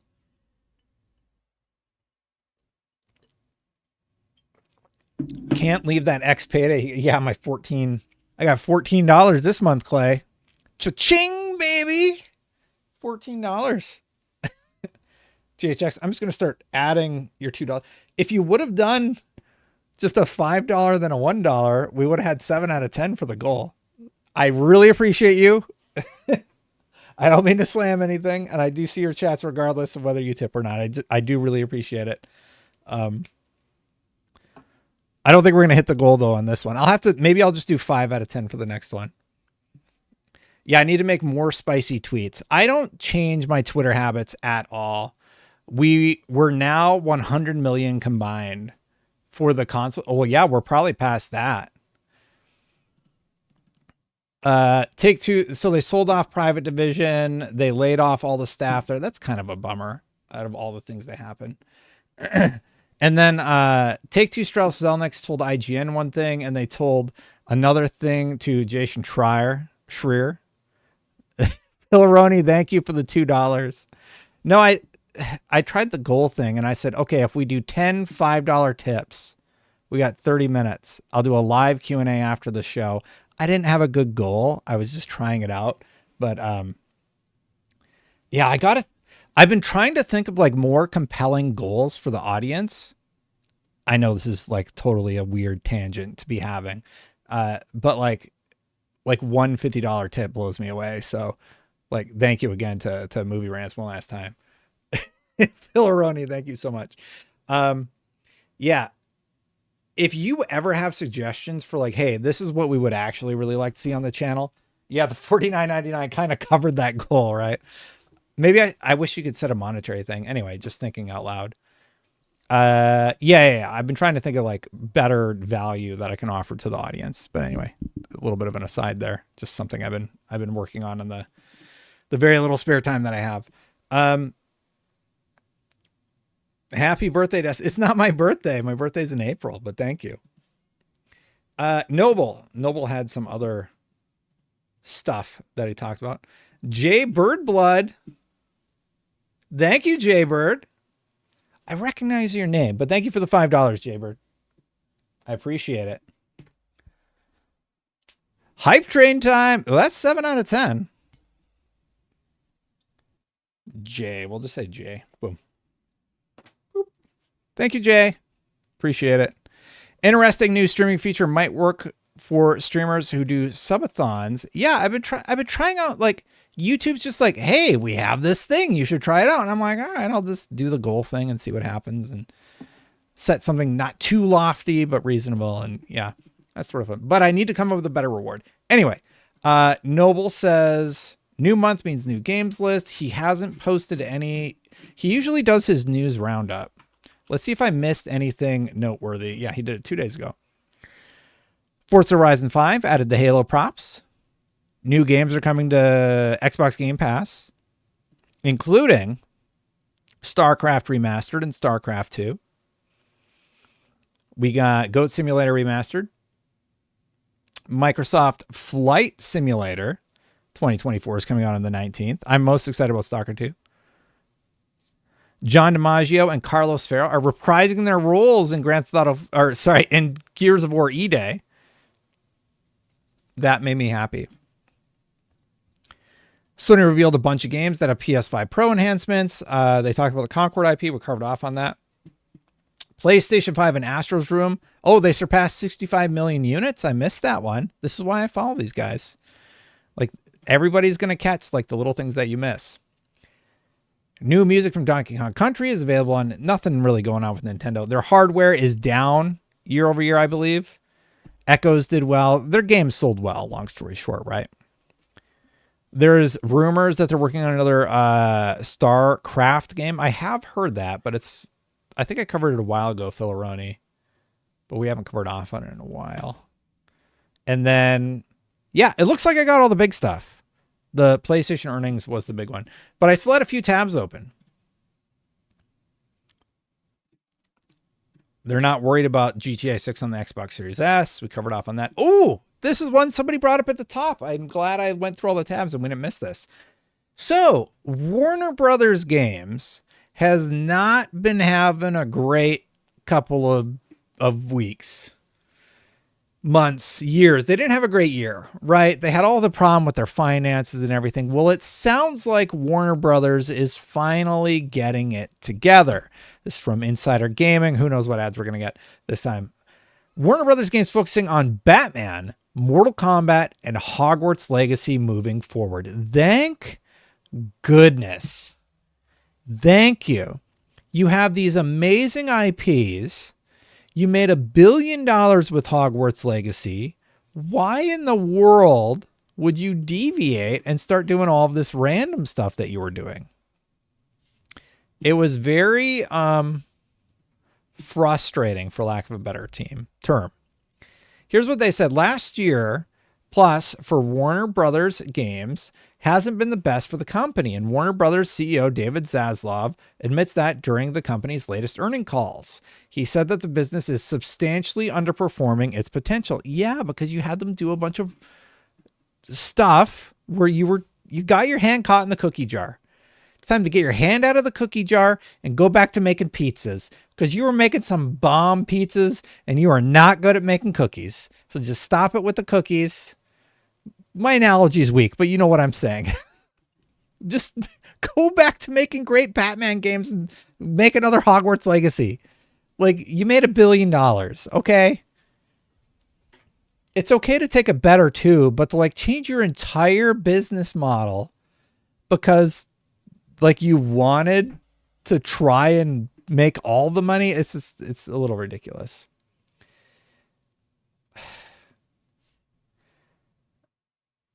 I just really want to turn on ad block. I'm getting an advertisement for hepatitis C right now. Like, what is happening?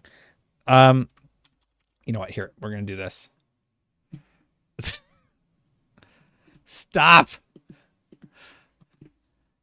I think we're going through some of the worst, and it hasn't been pretty on the gaming business, Zaslav said during the call. But we have 4 games that are really powerful and have a real constituency that love them, and we're going to focus on those 4 primarily. We're going to go away from trying to launch 10, 12, 15, 20 different games. I think we have a real chance now with focus to have the gaming business be steadier. Thank goodness. I don't know what Suicide Squad was. I don't know what you were doing with talking about 10, 12 live service games, but get your head back in the game. We have 4 strong and profitable game franchises with loyal global fans: Hogwarts Legacy, Mortal Kombat, Game of Thrones, and DC, in particular Batman. We are focusing our development efforts on those core franchises with proven studios to improve our success ratio. Of course, that's what you should do. My problem with Suicide Squad isn't so much with the people that made Suicide Squad, but granted, like, it wound up not being a good game. So, I mean, that's part of the conversation. My problem is there's an executive that greenlit it. The audience told you from the second you revealed that game that it was problematic. Like, loud and clear. And they told you about Hogwarts, that they really liked Hogwarts because you made $1 billion on the game. Clearly profitable. Like, let's say that game cost $200 million to make. That's about the $300 million. You made $700 million profit. What are you talking about doing a Quidditch game? You have all the assets. You could do a DLC. Do like 2 DLCs for Hogwarts. I'm sure you can figure out a way to implement it, right? Do one in a year with a substantial story portion. and then do a big release for Hogwarts 2. Hogwarts 2 will do another $1 billion. People still like Harry Potter. It's very clear that people still like the franchise. They like the characters. They like the world. They had a good time in Hogwarts. It made them a ton of money. So I am, and Batman, come on. Batman. I'm curious what they were going to do with Game of Thrones. Game of Thrones, you know what they could use in a Game of Thrones game? The Nemesis system that they have copyrighted or copywritten. I would love to see them use the Nemesis system in anything else. You know what? We still have I actually missed one of the PlayStation stories, and we have a few things that I missed around PlayStation and Xbox. Okay, you want to talk about me posting controversial stuff? How about the fact that Death Stranding just launched on Xbox without warning? Remember when I said Death Stranding was on Xbox, and they're like, well, it's just on PC. That doesn't count because that's just Xbox, but it's Xbox on the PC, and it's not really, it's still our exclusive. It's not the same. It's different. And then Hideo Kojima just bought his own company from Sony, and now he's like, boom, Xbox. The second he owned the company, he put it on more than one platform. It's just like, it's out now. Go buy it. So now there's no mincing of words. I talked about how multiple people are rethinking the console exclusive strategy. People are still arguing with me about it. And they're like, well, that's a third party company, so it doesn't, it's different, you guys. It's different. Well, okay, well, what about PlayStation doing MLB on multiple platforms a few years back? Oh, that's different because MLB controls the license. Well, okay, well, what about Lego Horizon being on the Nintendo system? Well, that's Lego's fault because Lego made PlayStation have to release their game on the Switch. And yeah, well, okay, well, what about them reducing their window for PC releases for PlayStation? Like Spider-Man 2 is going to have a much shorter window than any PlayStation. Well, that's just part of the overall strategy. It's very different than anything Xbox would ever do, because Xbox put those 4 games on our platform, and their exclusivity window is shorter. It's exhausting, you guys. It's so exhausting. Video game companies like to make money. There are still going to be console exclusives. Xbox is still going to have them. They're going to have some games come out on other platforms. PlayStation's still going to have them. But all their multiplayer games are going to be day and date on PC. A strategy that Xbox was roasted for. Oh, Xbox puts their stuff day and date on PC, so they don't have any exclusives. It doesn't count. I don't want to pretend like these conversations didn't happen. They did. You all know they did. And all of this goalpost moving is just insanity to me. It's like, guys, can we just have an honest conversation about the reality of the situation, that the financials have changed and that a lot of these companies are making new considerations about how they release their games, including Sony, with MLB and Lego Horizon being 2 recent examples. Death Stranding, obviously coming to Xbox, is a big deal. It is a notable thing that happened, and that it's not a locked exclusive anymore. Stop the cap. That's what the kids say, right? Come on, just stop the cap. I'm just trying to have an earnest conversation with you. You can roast me all you want on Twitter, but I'm right. I posted 5 examples of how I'm right. Everybody knows, every analyst agrees that this is a thing that is going to happen, with Nintendo even loosening their grip on their IPs, allowing television shows and movies to be made about their beloved franchises, something they wouldn't have done several years ago. They made a theme park after the Mario franchise. They released a banger of a movie. Sega's making cool Sonic stuff. Everybody is reconfiguring their expectations for what they're able to do. I think Nintendo will be the last to the market. I think that PlayStation is getting looser and looser with how quickly they release stuff on PC, and their idea of exclusivity is getting a little bit more loosey and goosey by the day. Well, all of our multiplayer games like Helldivers 2, that's going to be day one everywhere. Definitely day one everywhere. But not GOTY. That will probably be an exclusive for like, oh, what was it, 2 years before it came to the PC? Well, yeah, I know we said 2 years like a month ago, but now it's like, we're just going to do a year this time. Yeah, and Spider-Man 2, we'll just do a year and like 2 months for that one. And GOTY, we'll just do a year for that one. And then it's going to be 6 months, and then it's going to be day and date on PC, or close enough to PC where it's like not as big of a window, right? That's all that I'm trying to say, that the strategies are shifting. I think PlayStation will do it differently than Xbox did it. I think Nintendo will do it differently than how PlayStation or Xbox does it. They all have their own strategies. But the reality of the situation is, if you're first party, you are shifting your targets for ROI and everything and how you get there. PlayStation's doing it, Nintendo's doing it, Xbox is doing it. They're all doing it a little bit differently. So there's no like one size fits all answer to this particular topic, right? And then there's the larger conversation about third parties, which Square Enix just straight up said, from now on,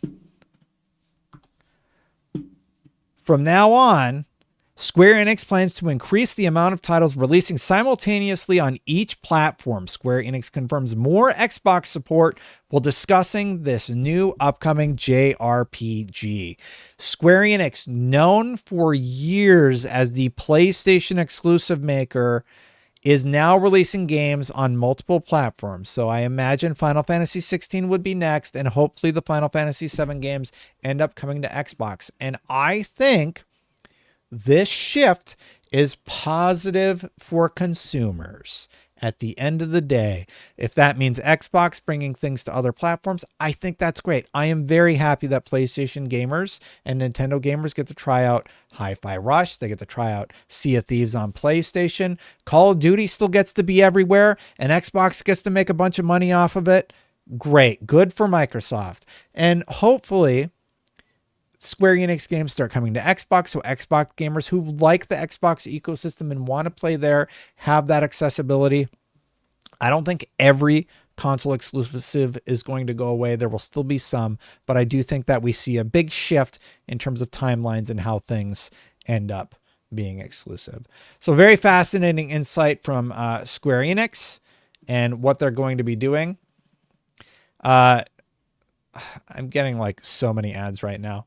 We have to think about how to get as many people as possible to play it and how to make it viable from a business perspective. That is from Naoki Yoshida, and they're talking about their game releases. Final Fantasy 14 was never going to come to Xbox, but Phil Spencer pushed for it, and he got Xbox fans into the world of Final Fantasy 14, and Square is happy. And they said when they made that announcement to expect more on the way. But these machines are big. They take time to turn the gears and to get there. Philaroni, $5. It says, I will say this. Sony does have lots of tech that is very exclusive to just their system. I think that is why it's taking longer to come to PC. You might be right, Phil. Thank you for the $5. And I'll put like $5 plus Phil T next to your name. And how much time do we got left on the goal? Still got 10 minutes for 2 more $5 super chats. I put the goal as a live Q&A at the end of the show, but I didn't think we would hit that goal. Thanks everybody who helped us get there. Interesting about console exclusives. And yeah, so here's Phil Spencer posting over on Instagram. That seems to be where all the Xbox peeps are. Great day getting the Square Enix and Xbox teams together to talk about our future plans. The teams at Square had a big impact on our TGS broadcast this year, and we appreciate and value their support, showing off that they are working together and playing games. 1000% agree with everything you say. I can't stop listening to you. Well, thanks, Bob. I do appreciate it. And then we had a few other stories here. Let's see what else we got. Okay, I need to move the stuff around here because we covered some of this. We didn't cover some of the other stuff. We got the Pal World story. We got a few Nintendo follow-ups. Or, sorry, follow-ups about Xbox. We got the Sony. I think I want to go to the Sony follow-ups now. Sorry, I got kind of messy because I jumped. There's some crazy stuff we want to talk about. There was more news than I realized this week. Like, we've gone over so many stories. Just give me just a second to configure everything here. Yeah, this one's sort of wild. Quick celebratory note. I think we should all give kudos and respect to none other than the, I'm getting there, Stalker 2 team. Check this out. The Stalker 2 team said they have finally gone gold after a 14-year saga where it was announced, canceled, reannounced, and delayed, 5 times amid Russia's invasion of Ukraine. Going gold? What does that mean? What does going gold mean, actually? Brian, somebody told me once, and it just kind of flew out my ear. In one ear, out the other, you know? What does going gold mean?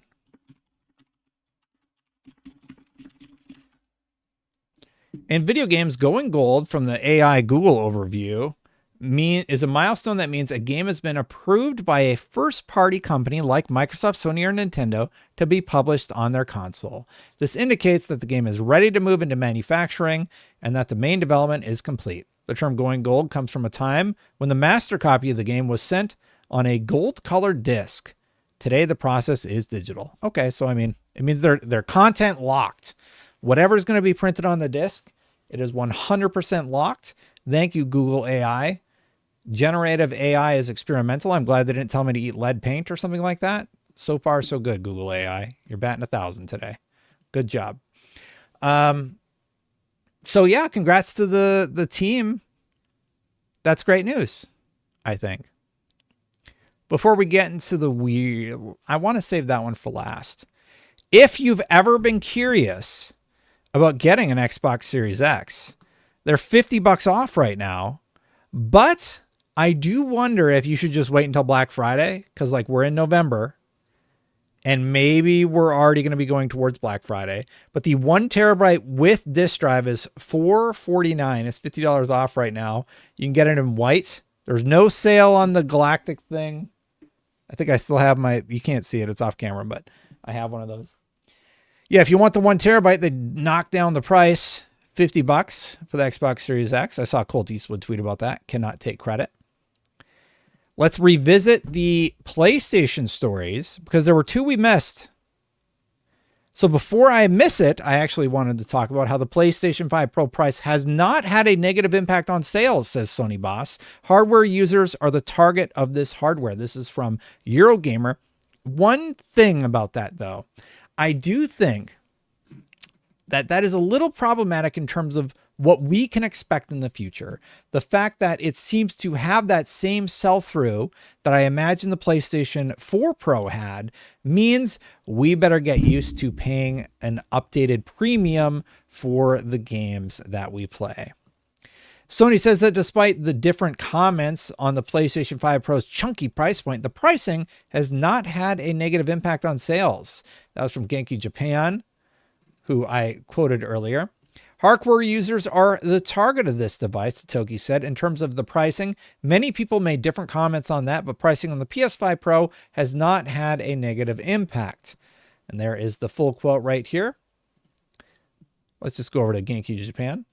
In terms of pricing, many people made different comments on that, but pricing on the PS5 Pro has not had a negative impact, I don't think. That's not good.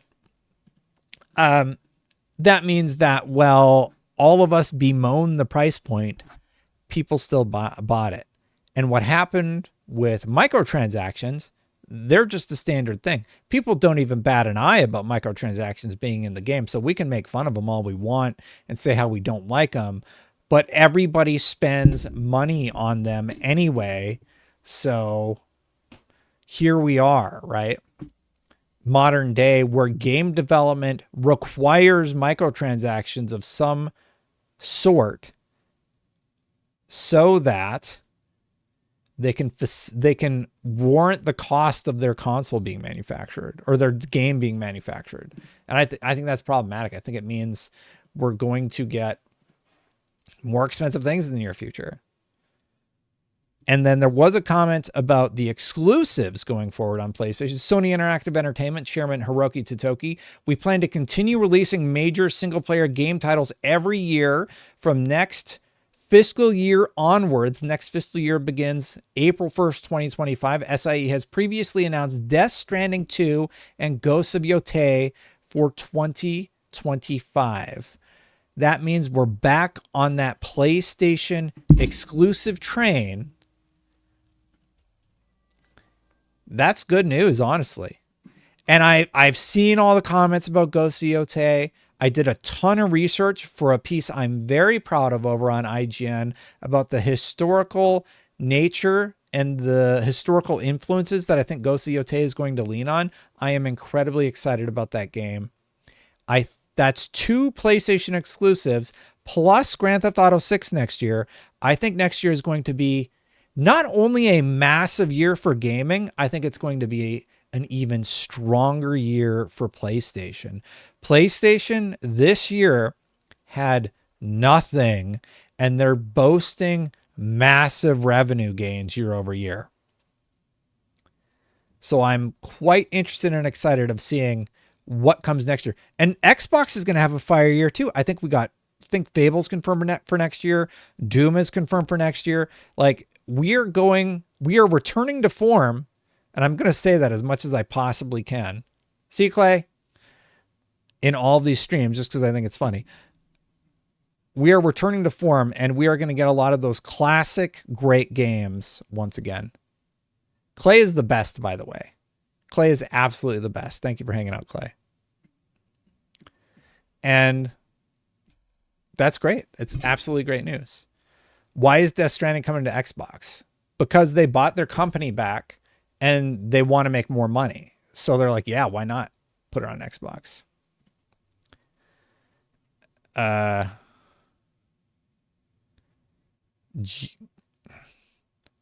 Luke, I'm going to allow this comment, but it got flagged for GOY. Game of Year. That's weird. One more Jin Sakai. We'll wait for it to release and see how it goes. Oh, Ghosts of Yotei. Okay, yeah. Where was I? Lost track a little bit there for a second. Got thrown off by a weird content flag for something that wasn't warranting it. Okay, we got 2 more.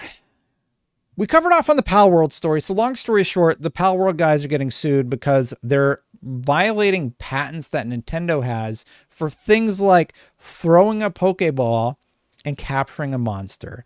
This isn't something that I particularly like. I would much prefer that they did something like, oh man, I wish I could give you that 1 cent THX so that you could be number 9 of 10. I think we're like 1 short. Anyway, do you think Death Stranding on Xbox will shadow dropping on November 7th, the same day as PS5 Pro? A Microsoft power move? Phil kept it secret until now. Media Blitz. No, I think it was just coincidental. I think maybe it has to do with financials. Oh, you are number 9 of 10. There you go. We hit it. All right. We'll do a Q&A after the show. I was going to do 10.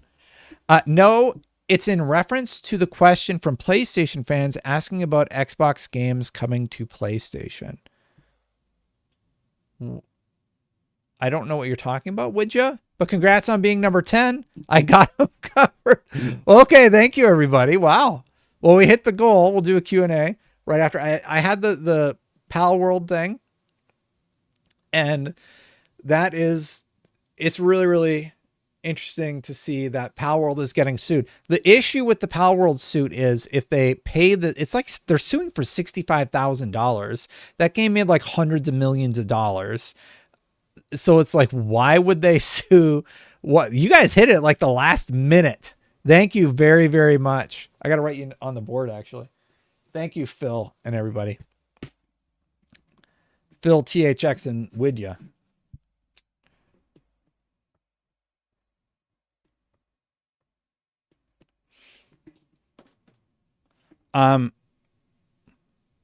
Lost my train of thought there for a second. My concern is that if they pay that $65,000, then they're going to bring it to the US, and then it's going to get more complicated from there for them. So that could be a big issue for the Power World team. I want to see the Power World team do the next thing. I don't want to see them get shut down right now. They were like a scrappy startup team. They were doing some stuff where like it was really sloppy, for lack of a better term. I want to see what the Black Myth Wukong team does with their game number 2, because if they can keep that momentum, it's going to be really, really interesting. I want to see what happens next with Baldur's Gate, or Larian's actually not making a new Baldur's Gate. So whatever the Larian team does after Baldur's Gate, I want to see, because they've said they're doing something different. Well, I'm all ears now. You have my attention. I'll say that. And well, that studio's gone dark, but yeah, I am really curious about that. And I saved a little bit of a weird one for last. This last story is absolutely insane. I saw the headline and I couldn't believe it, but check this out. NetEase Games fires 2 senior executives for alleged money laundering and bribery. In an internal memo, the company said it had dismissed 9 staff and referred the investigation to police.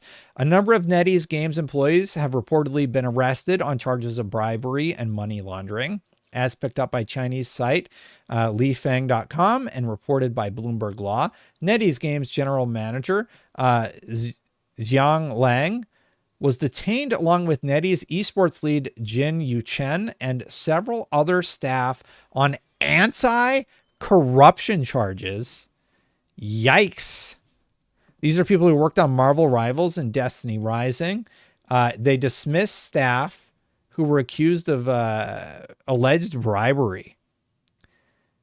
I've never heard of anything like this. They're investigating the alleged corruption charges, but can't disclose more deals. Yeah, they can't disclose more deals because they're being sued right now.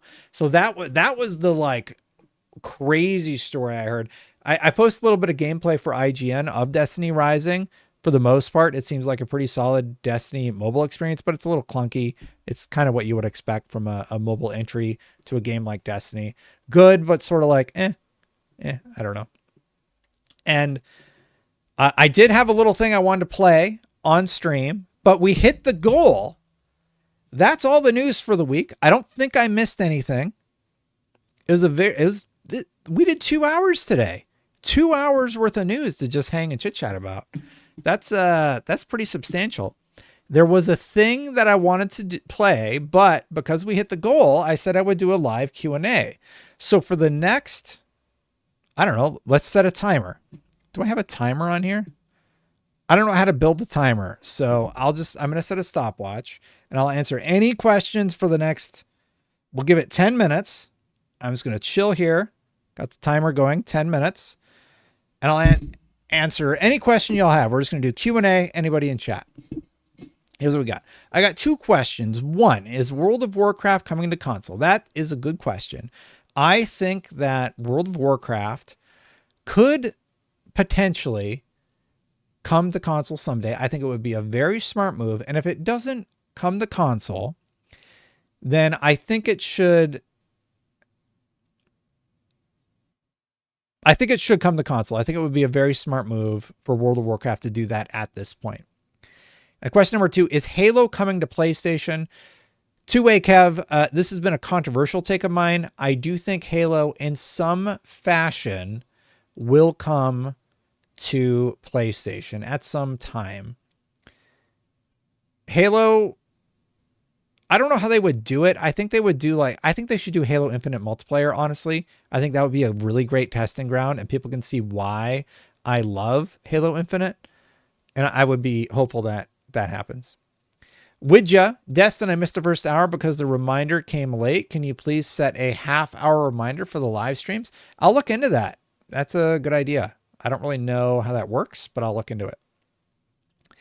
Xbox did finally get Genshin Impact, and maybe we'll get other Hoyoverse games also. Maybe, yeah.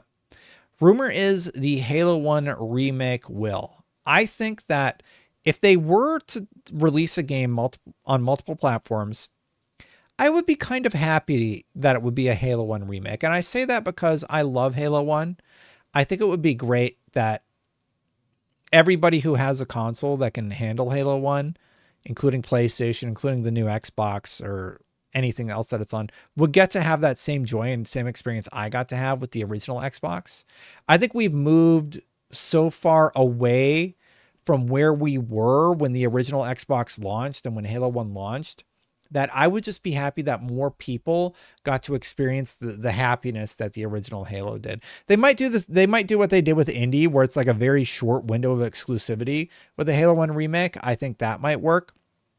And I would be excited to see what they did there. Why can't Halo 1 be on Switch? Well, I think the original Halo 1 could be Filoroni, but we were talking about an Unreal Engine 5 remake of Halo and what that would look like. Isn't a Bethesda team hiring for a Halo spinoff? If so, could that be the one to test on PlayStation? I hadn't heard anything about a Bethesda team working on a Halo spinoff, but there is a separate team that works close to the Elder Scrolls Online team that is working on something. They've been working on it for several years, and I am very surprised that we haven't heard any more about whatever that project might be, as near as I can tell. So that would be a little bit interesting to see happen in the near future. Next year, we will get announcement of handheld Xbox and maybe Xbox Series Elite X. What do you think about it, Destin? They've confirmed that they're working on new hardware, and I do think it is slated for, I would believe, an announcement next year. They haven't said anything officially in that capacity, but that would be my guess. Yeah, my guess would be next year. I think they do the handheld next year or like late this year. And then later, I believe they would do the console at the end of next year, maybe. Or no, that's right. The FTC documents leaked it. So it'll be FTC and then the next one. What do you think is next for Xbox? They got a great year ahead of them in terms of games, are going to be forever compared hardware-wise with Sony thanks to the Pro. Yeah, I think that next year they do the handheld. I think they go the opposite direction of where PlayStation went with having the most powerful console that they can make. And I think they go handheld, and I think that would be a smart strategy because the Switch sort of proved that people don't care about power as much as they say they do. They care more about fantastic games. And if Xbox is really focusing on just making fantastic games, then I think that's where it could be. LukeBot says, thoughts on Exodus? I'm actually stoked about Exodus because it looks like Mass Effect. Basically, it looks really, really similar to Mass Effect, and I love Mass Effect, so I'm all excited to see what a bunch of former BioWare people would do by taking their own shot at a space adventure game that's not set in the Mass Effect universe. And then there's also Humanoid Origin, which is led by Casey Hudson, which is making another Mass Effect, which is cool. Halo was one of the last games I said, wow, while playing a game. Yeah, Phineas, it was really, really cool. I think there have been moments for me, Zelda with the physics and how you could just do whatever in the world. I thought that was really special too. We answered that one. Microsoft and future console PC hybrid, separate chip for CPU and GPU. What do you, Kat, I think I sort of answered your question. I don't know. It's a little bit too technical. Kat said, Microsoft in future console PC hybrid will use APU from AMD or biggest leap ever in gaming history. They will use like PC solutions, separate chip for graphics and CPU. What do you think?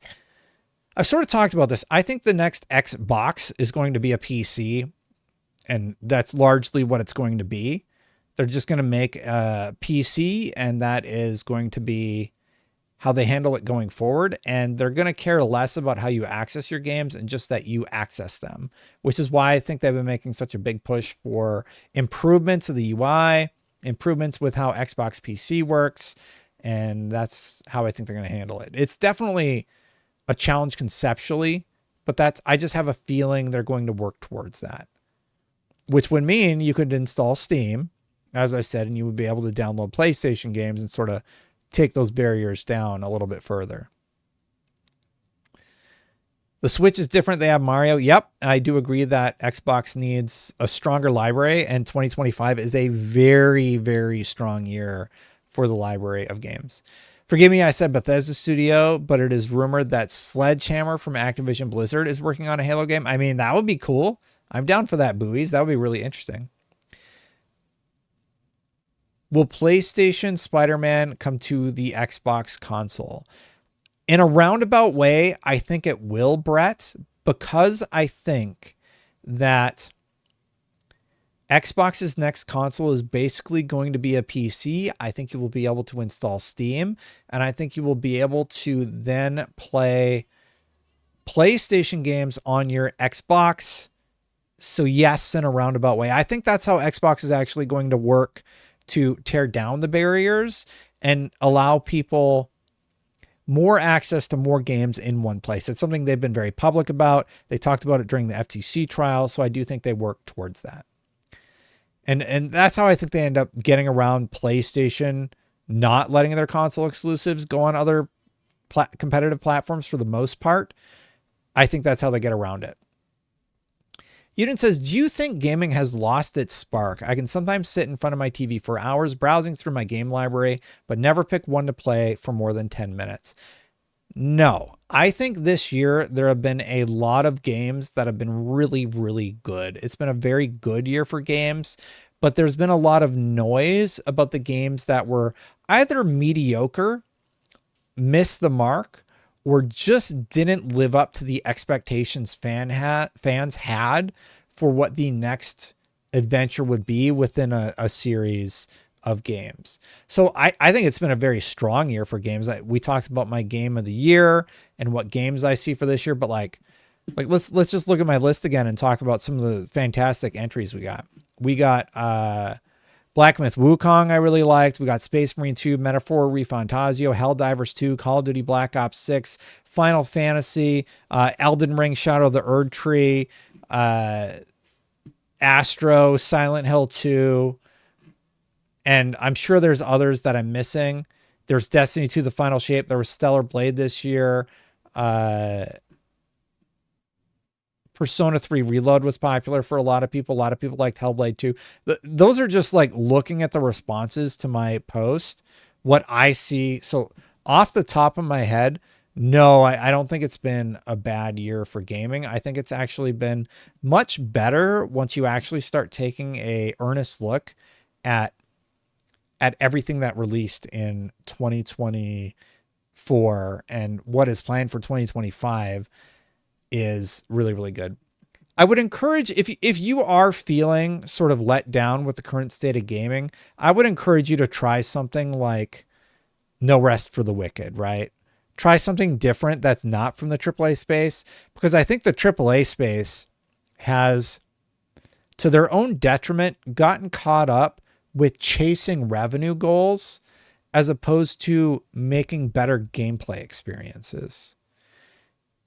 I just feel like something got massively mixed up in translation with what gamers were asking for and what they started making. And I think we're in a little bit of a weird place with AAA space right now.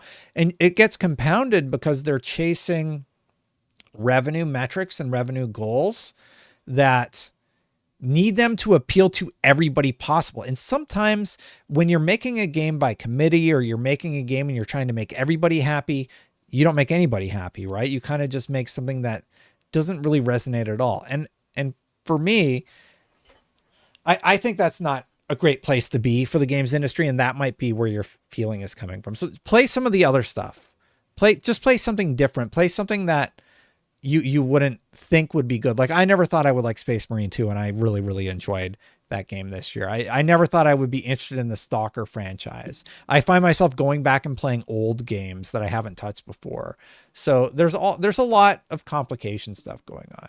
And to your point, Indominus over on Twitch, I think that a big part of that, like what you're alluding to there, is the fact that they're trying to appeal to as many people as possible. So they're trying to have all of these different ideas in all of their games.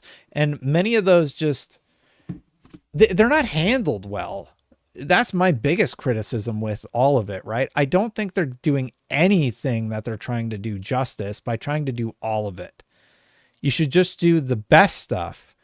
And AAA needs to get back to trying to appeal to a mass market as opposed to like, you don't want to appeal to as many people as possible. You want to appeal to the most people possible, if that makes sense. And I think that it's just something's totally mixed up. Wires are totally crossed. And I feel like targets are being strangely missed.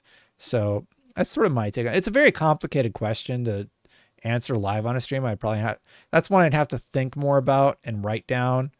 But yeah, Buckeye Rob says, I play Gris and Bramble on Game Pass for a change of pace. Love both. Stalker was breaking back in the day, Joseph said. And true, I started to play older games like Dragon Age Origins and Witcher 3. Yeah, like Witcher 3, fantastic game. Cyberpunk, fantastic game.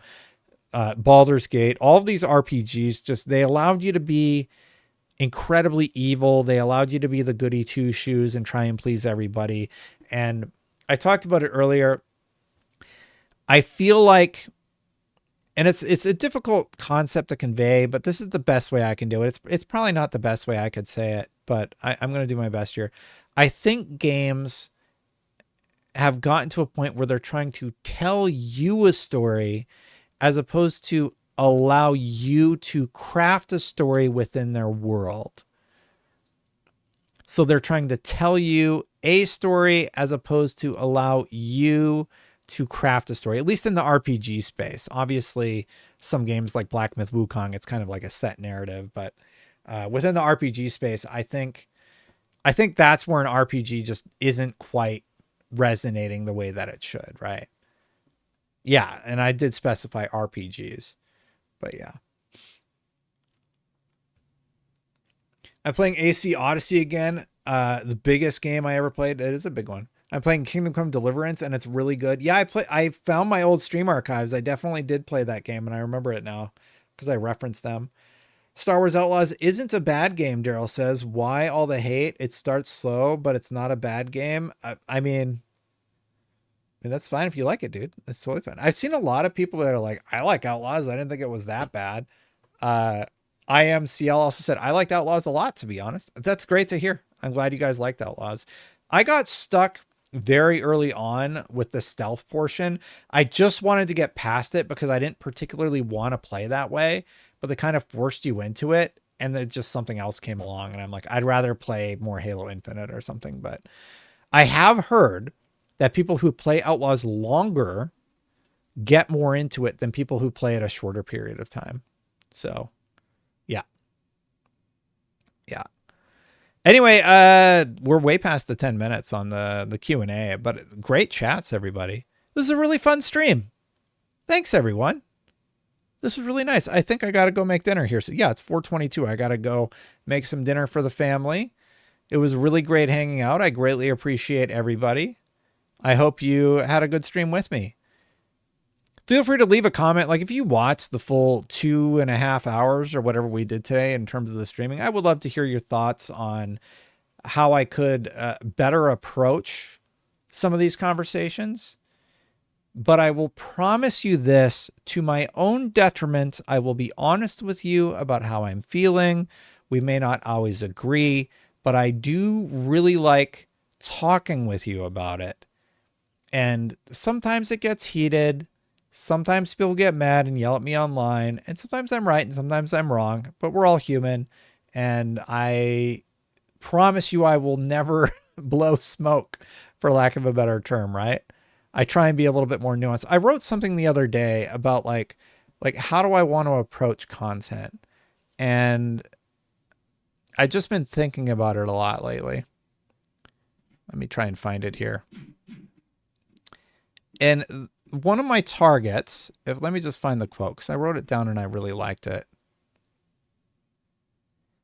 Take an intelligent, measured approach to what people want to see. And that's sort of like my North Star in terms of how I want to have these conversations. I want to actually think about the topic everyone is talking about. And I don't want to fall into that trap of jumping on a bandwagon, for better or for worse, right? Like no matter what side of it, especially when there's an argument, but like there is one bandwagon I will always be on. And that is The best thing for consumers, that's like a hard line for me. If I feel like consumers are somehow getting less, that is a straight up negative.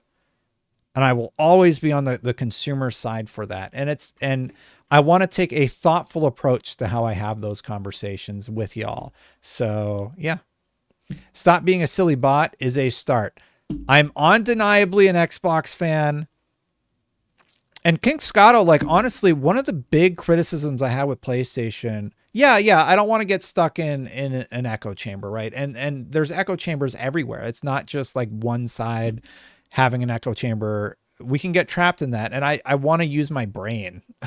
I want to think about things and have conversations about things. I love that. Like, I find that very fulfilling. And I think there is a way to do that in a good way, right? Yeah. Yeah, exactly. Easy Evan.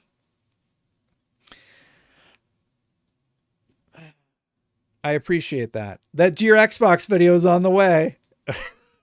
Everybody, I think, I don't know why. Why am I so hard on play? I think for years it was because I felt like they were driving us towards a world where video games were more expensive. And I didn't like a lot of what Jim Ryan was when he said he's going to do like 12 live service games. I thought that was bad. And there's stuff that Xbox does too that I don't agree. I roasted Xbox when they did all those layoffs and everything. I was not upset about that. I try my best to be fair, but I don't always get it perfect. But I'll keep working at it. Anyway, just a little bit of an aside. Thanks so much, everybody. We got 10 gifted members from Aries. We hit our goal of 10 of 10. We did a lot. Did you like the live Q&A, by the way? We got about 241 people, like a pretty decent audience. Did you enjoy sitting around just sort of talking about my thoughts about stuff? And because I could do that again. That could be like a regular goal thing if we want, or maybe I'll get creative and come up with some other stuff. But I liked it. Yeah. I wouldn't, I don't really do that, Easy Evan. Yeah, I mean, I don't attempt to anyway. Was a fun stream. I had a great time. I hope you all had a great time. That was very wonderful. I really do appreciate it. And everybody says they appreciate the Q&A. Well, thank you. Thank you to everybody who dropped a tip. Yeah, wow. Thank you for the 10 super chats. There were more than that, but 10 of them were teal, which is the $5 tier. So thank you, everybody. Thank you to the one viewer who dropped $50. Like, those are always like, what? Thank you so much for that. I really do appreciate it. And overall, just really, really great conversation. I really like exactly where we were today. Today was a great stream. Everybody kept it mostly respectful. You know, nobody got too spicy. There wasn't fighting in chat. This was really nice. I really appreciate you all. Thank you so much.